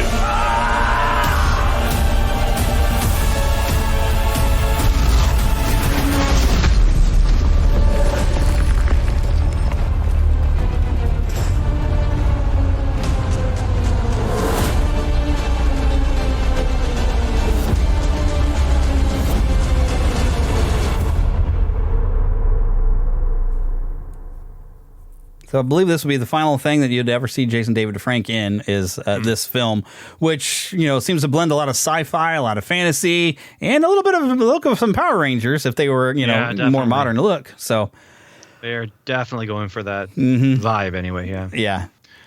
I'm interested. They got my attention. I don't know what the heck's going on with this thing, but I was like, you know, that kind of looks cool. Bat in the Sun makes very, very interesting little shorts and fan films that they got potential to make something really good. And here's something I just found out about today, coming to Apple TV Plus. Strange Planet, a series. Our world wasn't the only one where existence is absurd. Please refer to the danger menu for tips on how not to die. If your seat is in the peril row, you must help us take the machine apart. Your reward is more legroom. 1 jitter liquid, please. Would you like to jitter for 1, 2, or 5 hours? Describe your current level of activity. 90% below average. Give me that mild poison! 1, 2, 3. I'll let you two talk while I go over here and pretend not to listen. Irony. Is that irony? I'm never sure. This is the adventure we live for! Tiny trash. The bad moments will pass. Even the good moments will pass. That's what our existence is all about. Wow, you licked me inside the mouth. This is disgusting. And it's perfect.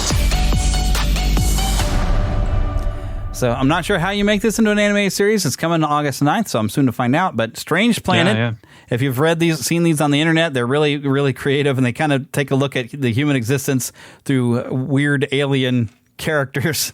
And refers to them as beings and stuff like that. He comes up with like weird sci-fi or scientific versions of calling what we know in the regular world, so he can make little jokes about it. It's all about lampshading. It's all about just calling out like the phrasing. Here's the interesting thing about this for me, anyway, is the creator of that is my high school Bible teacher's son. That's so fun. Yeah. So I never actually met him. I don't know him, but his father was my Bible teacher, and I mean, it doesn't surprise me that that's the kind of humor, because my Bible teacher, he was all about puns, he was all about wordplay, and it was also cool because we actually, even in his class with only like 1 or 2 people in the school, well, I guess 3 people in the class that I know of who were into Star Trek, but he used Star Trek as a launching point for some philosophical questions that he talked about, and yeah, it was cool. Yeah. So anyway, I've got at least the first book that he published. I do have that one. I believe his name is Nathan Pyle, isn't it? Yeah. Yes. Yep. But yeah, it's very, very funny. Even some other stuff he's drawn. His Instagram is kind of fun because he has fun with like pigeons in New York. Follows them around and films them and makes jokes about the pigeons sometimes on his Instagram. It's just ridiculous stuff. Plus a lot of fun cartoons he'll post up on his Instagram, but a lot of fun. So I'm kind of looking forward to see what's going on with that. But my goodness, this is going to be a long show because we're like an hour and a half in, and we've crossed the halfway point, but we still got a movie review, and I'm going to probably be on a soapbox for a little bit of this. But here we go. Okay. Want to see a movie? Yeah, pretty good. It was bad? I'm fuzzy on the whole good-bad thing. My eyeballs could have been sucked from their sockets. I like it a lot. The best movie ever made. A Fandom Nexus movie review. So I'm a little behind on this movie, but I finally got a chance. Me and my wife went out last weekend to go see Sound of Freedom. We brought some napkins in there because my wife was like, my wife can cry at anything. And she's like, okay, this is going to be a crying movie. But this is a movie that it's become kind of controversial. But the interesting thing is the groups that try to stand against this movie, you can trace them to where they've had some problems of the particular crime that this movie will go against. For example, Disney originally had rights to, because Fox had made this movie. So Disney acquires Fox and they shelf the movie. And not too long after that, you had an entire ring of traffickers that were cast members at Walt Disney World. Some other opposition they had, of course, Netflix wasn't sure they would make money. I don't know what other excuses and everything. So finally, Angel Studios says, hey, we can release and distribute this.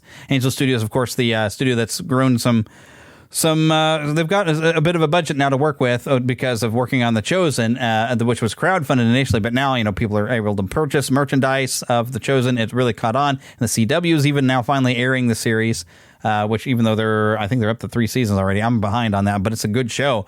And so Angel Studios was finally able to put it out, but like they've gotten criticism from CNN and Rolling Stone, which I've seen even videos kind of pointed out. So by the way, here's the, like a CEO of Rolling Stone. He was busted for having certain content on his computer. Some of the producers of CNN that are trying to, behind the complaints they're making, they were being investigated on being parts of this. This movie even points out because this is going to go on YouTube, I'm going to try to lightly address what this movie is talking about. But this is a most heinous type of crime, and it is a form of slavery. We'll put it like that. Slavery still existing that has currently more slaves than we ever had when slavery was supposed to be legal. And it is I think they say at the end, it's like a $15 billion a year industry. There's a lot of people who have the hand in the pocket that are making money off of this, and it's disgusting. And so here's a movie based off the true story of a man named Tim Ballard who used to work Homeland Security. And I've pulled up their website. They wanted to go through. So, here's what stuff that's true that you see in there, and here's what we kind of made up just to make it an interesting movie. And a lot of the events that you see in there, rescue operation on an island, Colombia, is that their official really happened. website there? Yes, this is part of their. Funny. Because it's through Operation Underground Railroad. That's Tim Ballard's organization, where they are actively going out and rescuing these children. And you can't participate. They got a shirt that's a line from the movie that when the line is delivered, it hits you right here. It is God's children are not for sale. And I want that shirt. And, of course, the funding of that shirt goes to them and helps in their efforts to rescue these children being trafficked like this. But they tell you some of the stuff that's true. There is a rescue operation that happens on an island, Colombia, that is based off an actual true event. Something called Operation Triple Take, which Tim Ballard has said on some of his stuff on YouTube that there's a documentary about this entire operation that they are, I forgot what it's going to be called, but it is going to be out, the full just documentary. But this is something that is depicted in the film. It's the first major rescue that he does. And we also see an event at the kind of beginning in the movie where he rescues one little boy. He says, no, that's based off of a real little boy who gave him this little thing, and had a verse from Timothy. I forgot what verse he says it is. Maybe it's marked somewhere, but someone pointed out to us like, hey, Tim, this has your name. There it is, 1 Timothy 6:11, and the words man of God inscribed on it. And I've watched some Tim Ballard video where he shows, here's the real necklace. I still have this. So there's something, there's the children you see are based off of real children that have been rescued. There's a villain in there. It's based off a real woman who they try to demonstrate to you how this grooming and trafficking really happens in a disturbing scene in the beginning, because you understand what's going on and you see the father has no clue what's happening. But it's truly disturbing because you kind of get the idea of like, uh-oh, at the beginning of the movie. And so a lot of the plot revolves around these two kids that get caught up in something in the beginning, and it will not rest until the end where he's rescued both children, because he gets the little boy first.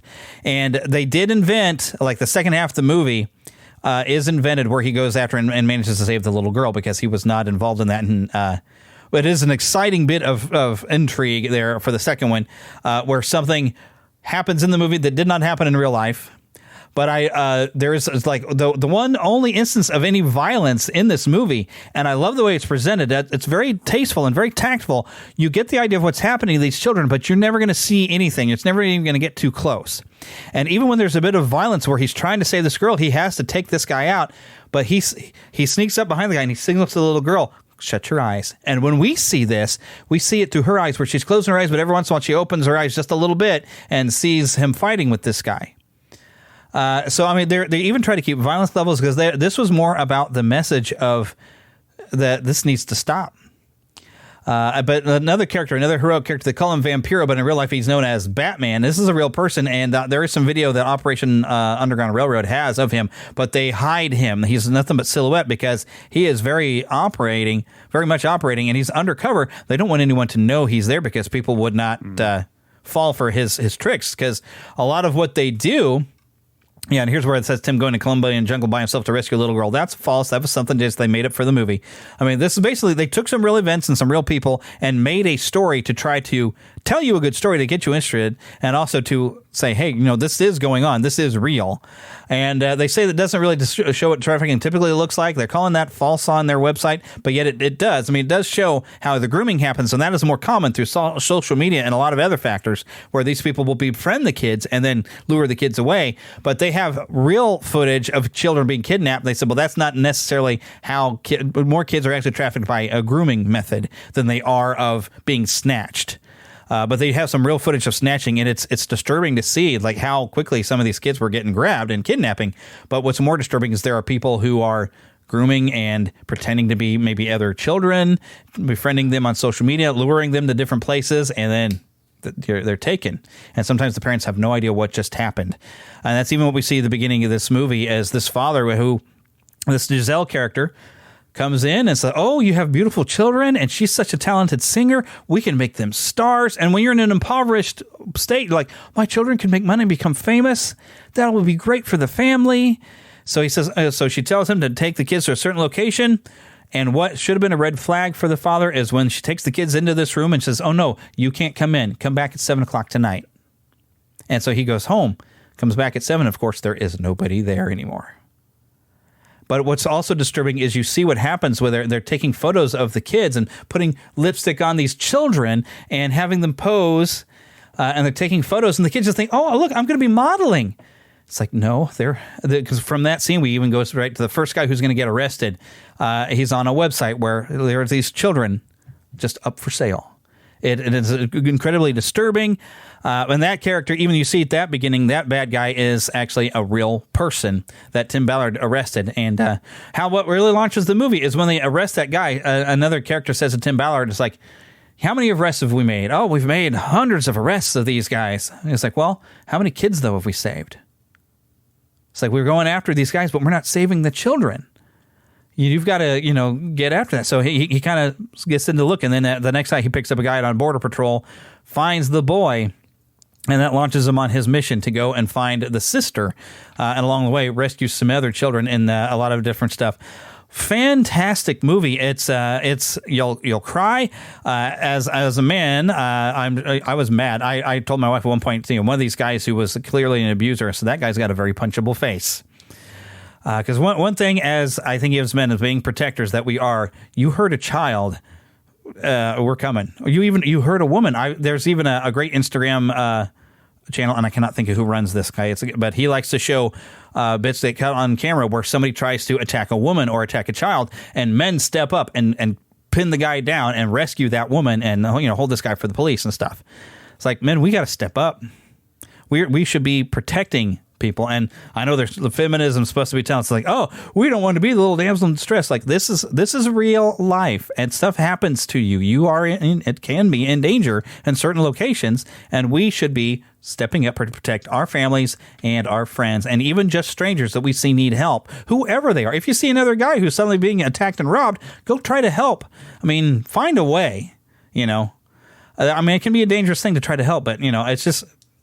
We should step in and protect each other, all of us, I think, because women can be very protective as well. You don't mess with the mama bear, Right. I mean, so, yeah. And I think it kind of brings up a point. Like we can find a way to help, and sometimes it's by donating money or telling people this movie. There's a good message at the end behind Jim Caviezel where he's saying, "Here's the link. We just want people to see this. This story can make change, like Uncle Tom's Cabin did to change slavery and end things. It's like this is what they hope this movie's to be. It's like this slavery is still going on, and we need to get more people to say, "Hey, look at this." It's like we know it happens, but we don't think about it. But it's like here it is, going to be in your face, and how awful this is, and we can do something about this. So this is that's kind of the message of the movie. And it does portray it very great. There is a little bit of stuff that I kind of laughed at that because he tricks some bad guys into giving up stuff and also gets rid of they're thinking they're untouchable because they have a guy who's a lawyer who he comes to jail with us and he turns them against each other. So the way he outsmarts and captures some bad guys while he's trying to save the children that they're getting, you kind of laugh because you're like, ha, bad guy got tricked, And it's really about cleverness and intrigue. It's a well-told story, and it'll hit you in the guts. It'll hit you in the heart. It's heavy, but yet light enough because You're presented with hope that this can change and this can be stopped and we can save these kids. And this organization, and there's other organizations like that out there that are out there protecting the kids. And so, I mean, this is an important movie. And this, this to me shows what real masculinity is supposed to be like, where we should want to help and protect. And even one of the things I do at my job at a television station, we do the Salute the Badge, where we go and we sit with the police officers and, and firemen and stuff like that. And we asked them, okay, why do you do what you do every day? Even though being a police officer can be a dangerous job, but why do you do what they do? And they said, it's a calling. You have to want to protect people. And now, not all of us have that same level in us like a police officer would of what we're going to do to step up to protect. But in some fashion, we will always, that's even the theme that goes around in this movie. It's like, well, what if it was your daughter? Like the people who dismiss it, what if it was your kid? Would you think differently then? Like, imagine what it's like for that parent to go into the child's room and there's nobody sleeping in that bed. They mentioned that a few times too. And we even get to see like the father. And so there's also some real tears when you see, when the children get reunited with their father. You do get to see that. And hopefully I'm not spoiling anything, but it's going to have a good ending or it'd be a terrible movie.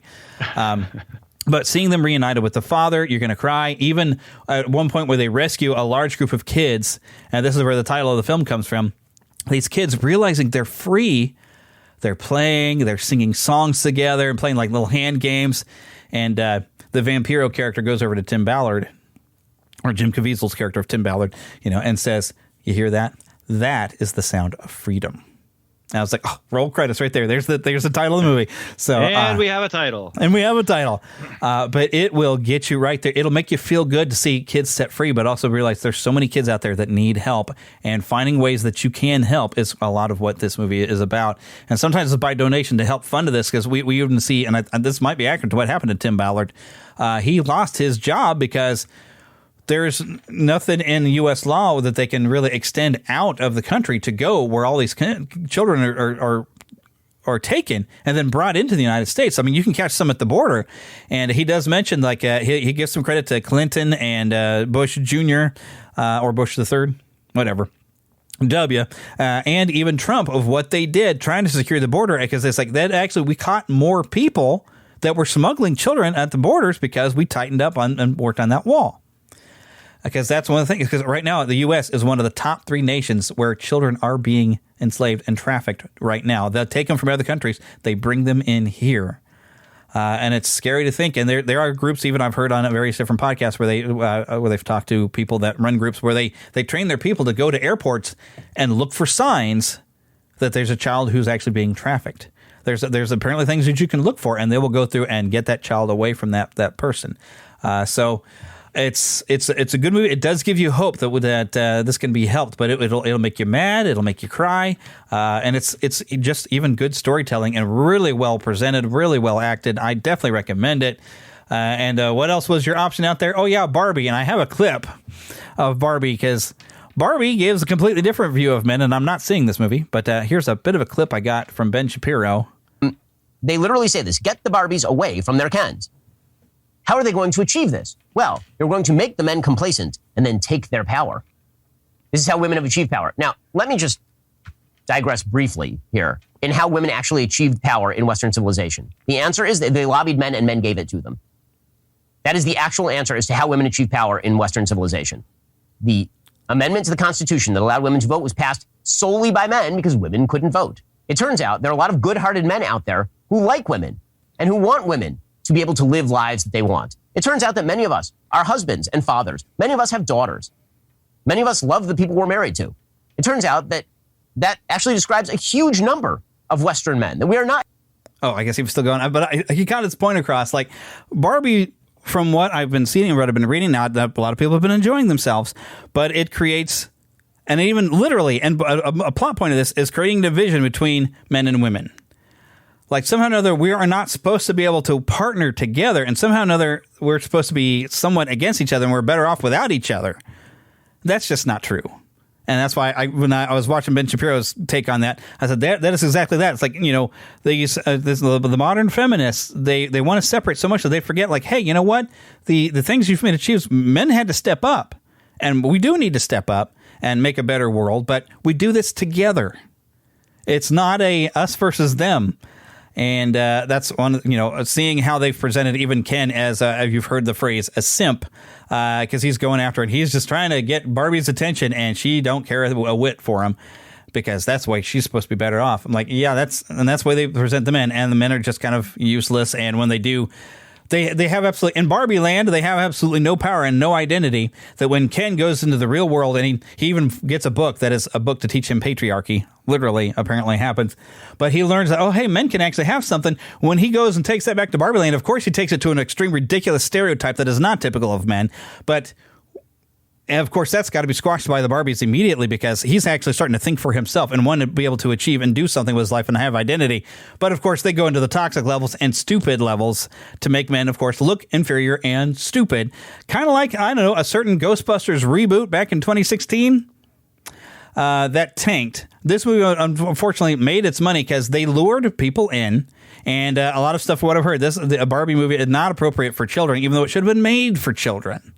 A lot of not appropriate stuff, including what I saw in that first teaser that I think I commented on, where they have two Kens that are saying, I'm going to beach you off. But of course, you say it fast enough, it sounds like something else. That's not appropriate for kids, but I think a lot of parents didn't realize that, and they were taking daughters to this. And so they're, what do? They go after your children to get them these bad messages that really are just not good.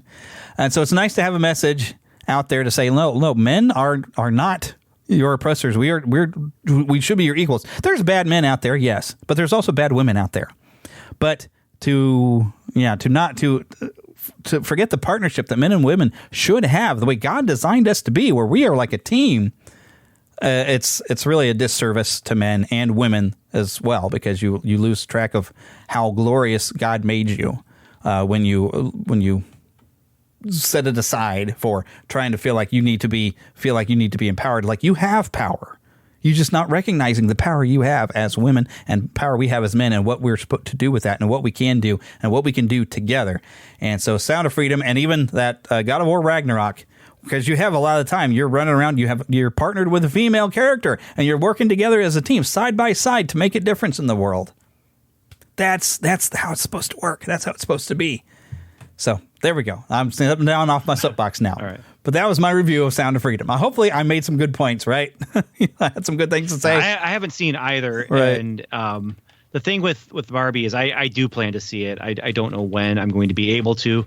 It's one that I'm definitely going to be waiting until I see it on streaming. But again, I've heard some good things about it. I've also heard people, who are saying things like Ben Shapiro saying. I'm really just curious. I want to see like what's the through line for that Ken character arc, where because I just can't imagine them leaving him unchanged by the and so we got to see it. The story arc has to be there. We'll see. If it's not there, that's even more disappointing. Yeah.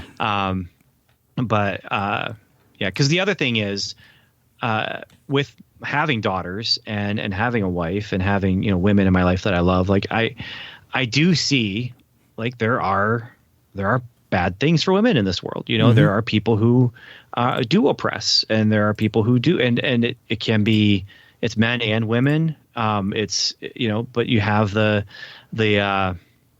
like you said, I think you put it really well when you're talking about like we are a team. And it's not just a men and women thing.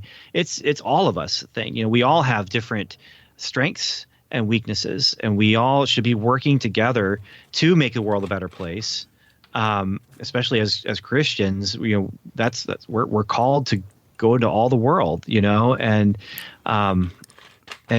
help people. Like we're called to love your neighbor, and we're called to do all these things. And we need to be doing it together. We need to recognize, that person over there who really annoys me, you know what? One of God's children. Yeah. And we, and that person, they may be really annoying, but they also may have some really great strengths that I'm missing out on because I'm dismissing them, and, So anyway, the thing I'm curious about the Sound of Freedom is, it sounds like they walk the line pretty well between, it's a Hollywood movie, so there has to be the fictionalized stuff, and it's a true story, so there has to be the true stuff. And I heard Roger Ebert say one time, and I like this kind of definition. When you're talking about any kind of true story, there's two ways to go it. And one is emotional truth, and the other is historical truth. And the unfortunate thing is with emotional truth only, where it's like bringing out like, this is the character, this is what he wanted to do, this is his motivation, but then he becomes Rambo or whatever, and that's not true. But the emotional truth is there for what was motivating this guy in real life.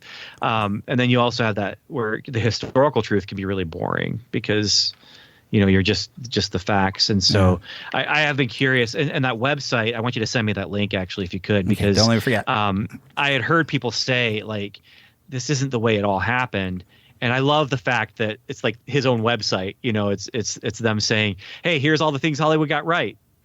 And didn't, So I had to laugh at that headline because it's perfect, that's. And Tim Ballard did even it might be an audio podcast as well, but he's got a YouTube channel where he's got a podcast. And his first episode where he's showing the artifacts, and he shows a book that's featured in the movie and all this different stuff. He says he was involved in the entire movie. And he said the one thing he wanted to make sure is like, don't make me look like more of a hero than I am. So you keep it down, and it's as even the thing where it's completely invented, where he goes solo because that's he's kind of undercover in how things happen. I won't tell you how he ends up by himself trying to save that little girl out of a really bad place. He doesn't go in there, Rambo. He's going in pretending to be a medical doctor, and he has to sneak her out and run. It's not like action hero, not at all. Even though when you look at Tim Ballard, I mean, he's former Homeland Security. He is a big muscly dude.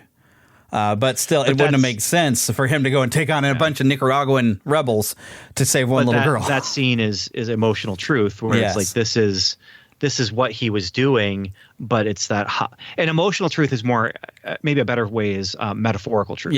Yeah. Where it's like, but the unfortunate thing is then people take it as literal fact when they see it in the movie, and so anyway, that's something. The facts are impressive enough, though. Yeah. Exactly. The facts are very impressive, and he's still a hero to me, even though he's not Ramboing away and saving these kids. The efforts they go through and do, and he spent a lot of time. They even show there at the end of the movie. They said there was some stuff that they wanted to show what all happened to some of the bad people and show the real photos of the bad people, but they only have time at the end really to show what kind of happened later. And you can find this on his YouTube channel, where he did go when he came back from Colombia after being there for, I forgot how long. He came back and presented before Congress and telling the U.S. government, saying, we need to be involved in this around the world because our country is guilty of this, and so he presented it before Congress. So, leading the charge like he is, like a bunch of other organizations as well that I've started following. I appreciate their efforts. They are heroes to me. It's like you're going out there and protecting kids, because that's a big number one thing. Do not hurt children. And there's even one point, I love there's a nice Bible quote where the first bad guy you see him getting, because he was trying to get this guy to talk. And so he's kind of been playing and acting like, oh, no, I'm pretending to know this stuff too. And right before he busts him, he says, it would be better that you had a millstone tied around your neck and thrown into the sea. And the guy looks at him like, what? He goes, you're under arrest. I was like, oh, that was one of those things where you're like, yes, that's a feel good moment. It's like you got the guy. And but yeah, great stuff. But yes, we are the body all together. We need all of us on stuff. But now we get to turn one corner and we have wrapping this show up, because of course one of the things I wanted to talk about this book, which I haven't bought yet because I was waiting. Okay. But you just wrote a new book. And is this your first book? My other first than sci-fi comics? novel. Nice. Yeah. So I've been working in the comics industry for not quite 2 decades, but it's coming up on that. And so I've worked with the Kingstone publisher, which did a lot of Bible books. I did a book about the Bible, just called Book of God, that is about where the book came from, and just basically going from inspiration to just how we have it now, to translation, and so just tracing it from the earliest points of who wrote what do we know about it, and those kind of things, all the way through until who was translating it, how did translation of the King James Bible work. There's a couple pages about that, that kind of thing. And so a lot of nonfiction stuff and biblical stories for Kingstone. I worked for Zondervan. I have a series called Time Flies that I just got the rights back to, that was from I think 14 so years ago with Zondervan, but I have the rights back now. So I'm going to be trying to figure out, what do I do with it now? How can I reprint it? So I might be doing some sort of Kickstarter, because we do have to redraw a couple of those volumes. Those were 8 books long. Each of the Zondervan graphic novel series had 8 books, 150 pages. But there's a rights issue that I'm going to have to deal with, where I might have to just redraw some of that. But anyway, I worked for Marvel. I worked for Image. Worked with George R.R. Martin on a book called The Hedge Knight, where I took his novella, turned it into a comic book. But through it all, I haven't done much prose writing. I've done some short stories. I did a prose novel that goes along with my Armor Quest series, which is basically Ephesians 6 by way of Star Wars and Lord of the Rings. And there's a novel that I wrote. I guess it's 6 novellas, but it's 1 volume. Hasn't been published yet in paper form. It's been published for Kindle years and years and years ago, and only part of it, I think. So we're working on details. Okay, how can we make that work now? Let's get that out there. But this is my first science fiction novel. Wrote it for myself. I didn't write it for a publisher. Goes to the future. There's the cover is just beautiful. I love this cover. And it's a sci-fi novel about a crew of people on a ship called the Tabitha, and they're just workaday people, and they're just hauling cargo from one place to another, but they get distracted because the captain likes science, and they see this new thing that no one's ever seen before. They're going to stop and see it. And when they stop to take a look at the strange anomaly that she's so excited about, weird things happen and bad guys show up. And so there's time travel, kind of. There's timey-wimey shenanigans. And there's the main idea comes from the fact that they find on this small planetoid, they find a body that's been dead for years, but it's wearing one of their spacesuits. And so it's like, how did that even get there? Yeah. It's clearly ours. There's our name right there. In fact, it's still in the ship. Like we still have this suit. So what's going on? And so they have to figure out that mystery. Who is it in the suit? How did it get there? How are we going to escape these bad guys who managed to attack their ship and almost shut them down?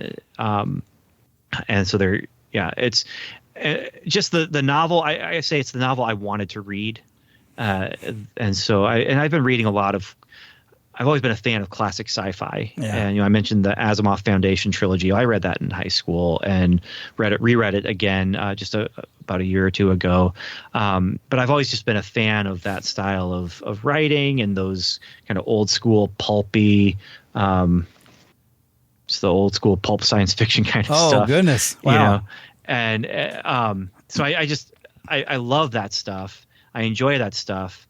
And when it was, there was a creative crossroads in my life where the working jobs that I had were drying up. I had my full-time job, which was great. I have a full-time job as a children's pastor, but my freelance jobs were drying up. And so then it's like, what do I do with myself? How do I put out the creative side? And I realized, okay, so if I'm going to not be paid to write anyway, why not write, Sure. And just do something fun for myself. Yeah. So I'm working on a sequel right now, but it's, you can find it at benavery.com.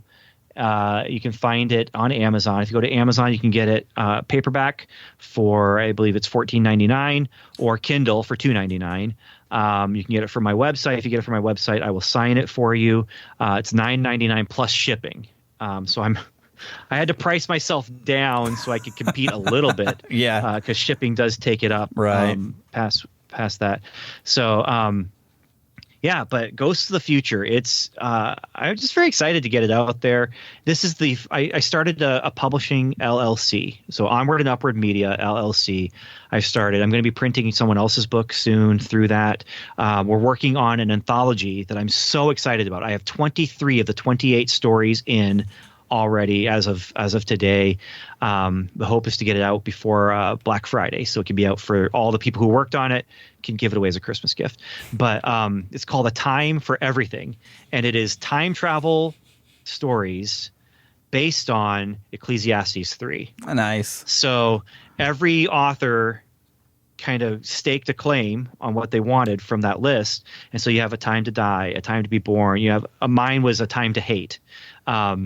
Which is actually in the Slipstream universe is what I call it.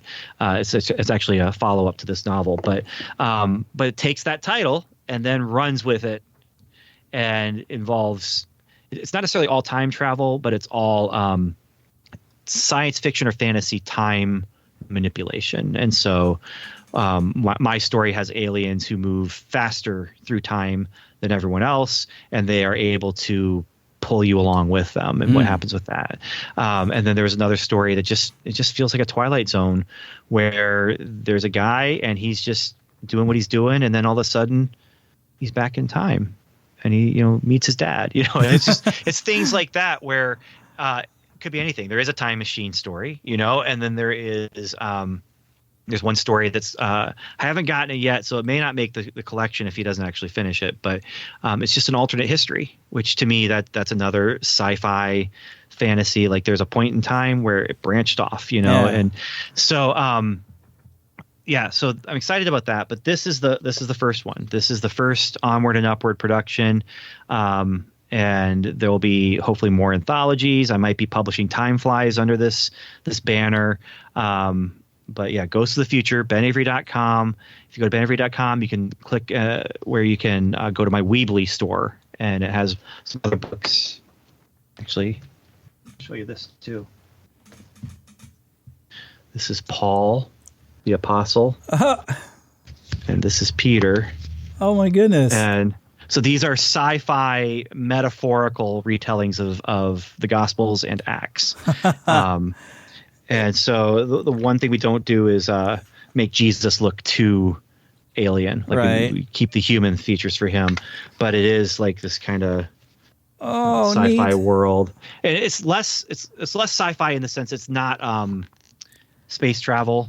It was going to be at one point. There was going to be like, instead of city to city, planet to planet.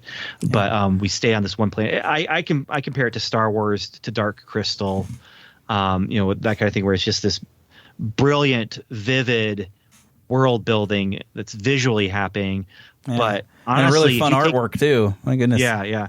But if you take the script and change the artwork, it's the Book of Acts, cool. Dramatized. And so it is not there's not a lot of extra stuff beyond the visuals that takes it out of the biblical context. It does follow the story, but this is definitely one of those I was talking about. Emotional truth and not literal history, because none of the disciples looked like that, right? So with the weird shape heads and things like that. So, but that's available on my website. They're on sale there, and yeah, so that's I'm trying to figure out, like, how do I get people to find out about this. So I was really happy for you to when you said, hey, you need to come on and talk about your book. Yeah.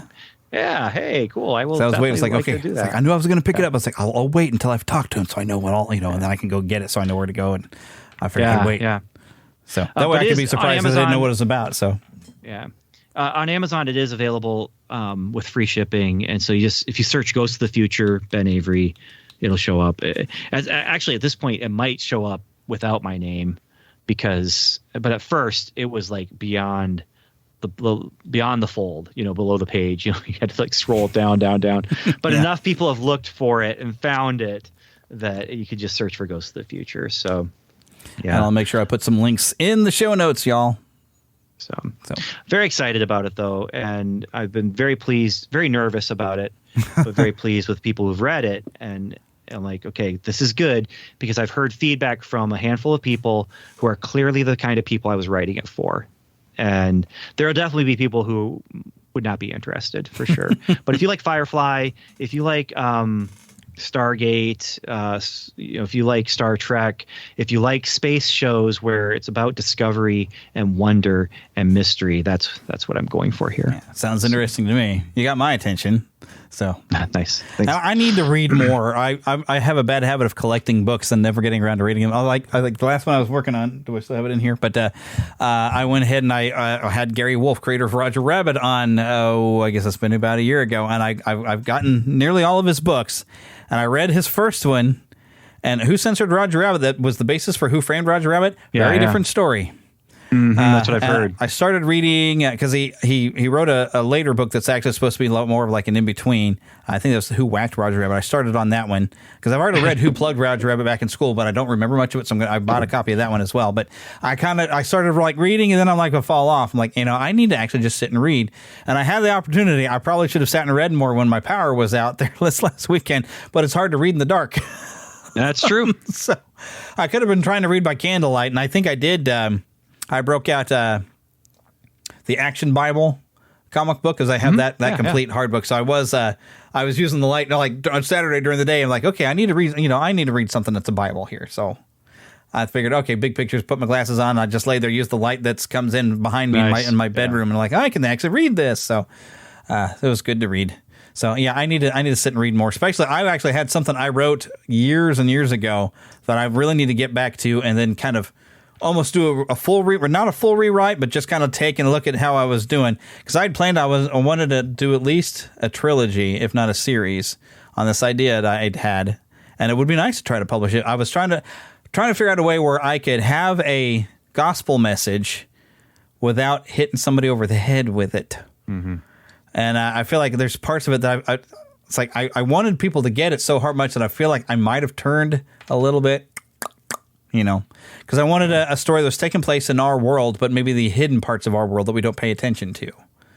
And I imagined a world that's underneath it that's a bit steampunk. And amongst the steampunk area, of course, dwarves, known for building a lot of stuff, they're the ones that build all the steampunk stuff. But basically, if you had kind of like what Harry Potter, I think Harry Potter helped inspire me a little bit, where there's other world that exists alongside ours that is our world, but we just don't see it. And so it's mainly steampunk because I figured, well, they're going to need their own technology, but you have a world, and I went back and had a history of where this happened, where you have vampires of a sort, but two different types, and werewolves, or I call them wolves. I used trying more like the I don't know, like that Northern European kind of wolf with a U, where they have control over themselves, but they are kind of more representative of the earth and nature as it was meant to be. And basically, they ended up that way because of the prayer of one man who wanted the power to be able to fight against the vampire. Which is, I haven't gotten into the origin of where they've come from, but it deals with a lot of prophecy, being a chosen one of sorts, and what blood can do to atone.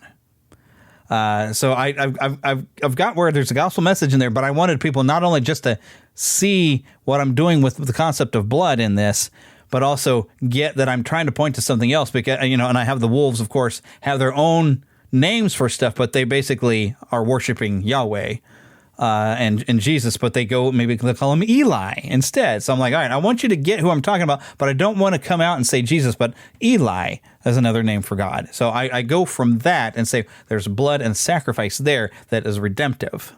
So I was trying to get that without beating somebody over the head. And I don't know how well I did it, and I need to get back in and rewrite it because I had thoughts. I wanted to study up like an opening scene for the sequel book. I really wanted to get into have the sirens involved in I wanted to learn a little bit about like crab fishing and boats and everything, and have maybe these crab fishermen that why it's so dangerous isn't so much that it's a dangerous job, but these sirens keep coming out. So anything mythological or whatever, I wanted to be able to pull in and have no, this really has existed. I was even going to allow for St. Nicholas, because he's a real historical figure, but how come the whole concept of Santa Claus has continued even though St. Nicholas has passed away a long time ago?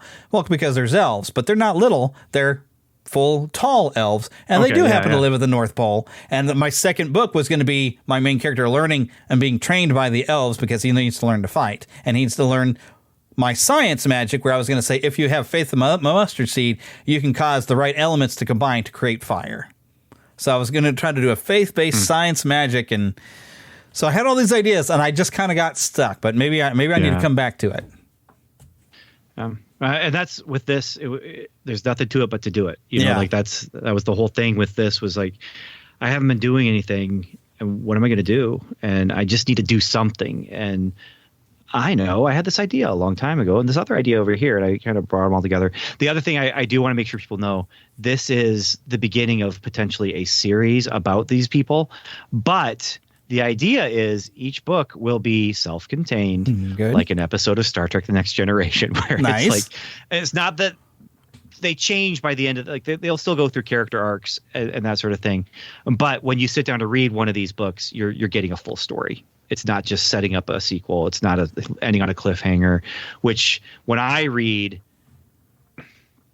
if I know you and I like you, I'll read your book even if I know it's going to be a cliffhanger. And so that's on my YouTube channel. There's a couple people where I've reviewed their books and it ends on a cliffhanger and it hasn't, the next one hasn't come out yet. If I don't know you, I'm probably going to stay away from your book until I know that there's an ending. But with this Ghost of the Future, it has a definite ending, but it also sets thing up with, here's the crew, here's the ship, and there'll be a rotating cast as I bring in, people leave the ship, people come on the ship.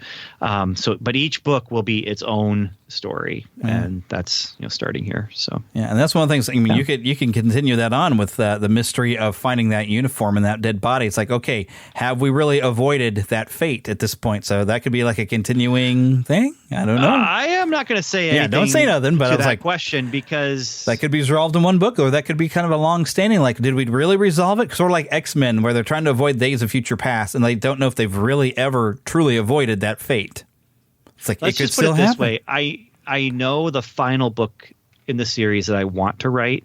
If it never gets written, nobody's going to know, nobody's going to care, because this exists and it's done. There you go. But there is some follow-up that I could do that, it would be... Yeah, that's definitely an intriguing we'll idea see. that could be explored. So I'm like, ooh. Yeah. Because how scary would that be to be like, is that me? Did something bad happen? Do we know? It's funny because one of the characters, he's the doctor for the ship, and he's looking at it, and he's like, well, I know it's not me. Well, how? Well, he doesn't have any eyes. I have a cybernetic eye. This is going to last longer than I ever do. And if it's me, it'd still be in there. It'd still be working. So there is that element. But then when they do finally figure out who it is, it's this like, oh no. Like, and they even start mourning before it even happens, because they realize, okay, and that's where it does get into questions of, can you avoid fate? Is destiny written for you? So anyway, it gets into some of those big ideas. And interesting. Like I said, it's the kind of science fiction book I would like to read, and I was very happy that I was able to write it and get it out there. So we probably better wrap this up, because this is about 2-hour show now. We were gone over 2 hours. Yeah. That's become a habit. Well, when I didn't get a show out last was week, a pretty long episode. Yeah, that was, I think, 4 hours. That was that's trying to cover an entire year. It was pretty long. So many people that died. But of course, my word, I remember that. It's a marathon. I don't know if I warned you very well, but it's a marathon doing that type of show. I haven't been keeping my notes up for this year. But anyways, we want to thank Karen Kennedy, Ricky Pope of Christian Nerds Unite, and Darren Wilhite of the Wilhite and Wall Show for helping out, of course, with the opening of the show. Remember, you can email us at podcast@neverlandpodcast.com. Follow us on Twitter. We have a Facebook page and a group. I've been having some Facebook troubles. They're having some technical issues, and I've actually been restricted now for unknown reasons, which apparently is technical. But I still have a group, and you can interact with us all right there. More interactions probably in the group than the other. Also, make sure if you visit neverlandpodcast.com, you'll find links right there for a wonderful service if you happen to have a podcast. My podcast reviews for a very minimum fee, and there's about to be a massive update. I don't know what all Daniel's working on, but he's got something cool happening there. But you can get all of your reviews sent to your inbox and email, and you can even publish them to your website. It's a really nice service and very inexpensive. It's a great deal. And while you're at neverlandpodcast.com, don't forget, you can become an official Lost Boy or Pixie. And why do we have Pixies? Because girls are too clever. They don't get lost. So become an official Neverlander, and don't forget, you can donate through our Patreon patreon.com/Neverland Podcast. You'll find that link directly on our website. Also, links for our store where I have lots of fun designs. I even have a bunch of designs I have not gotten published where you can get them on shirts, you can get them on mugs, you can get them on like phone cases, all kinds of fun stuff. And I have a whole line of different things of defining biblical love, or what love is. Started actually when I had Phil Lawler on here from Adventures in Odyssey, one of the writers. But I have a bunch more ideas that they will get put up there when I finally get a chance to get these other designs on the website. So yeah, go to the store. That's really how you help making this show happen. And remember, of course, go to benavery.com, BENAVERY.com, and go track down his books. I'm interested also the books he was showing me, that they're comic books of like Aliens, Paul, and stuff. That looks fun. So I'm definitely interested in checking those out as well. And of course, the name of the book was, what was it? Ghosts of the Future. Ghosts of the Future. Okay, I was thinking the past, or I knew it was a time thing. My brain goes out real fast. All right, but as we say in every episode, get lost in an adventure, and we'll see you next time.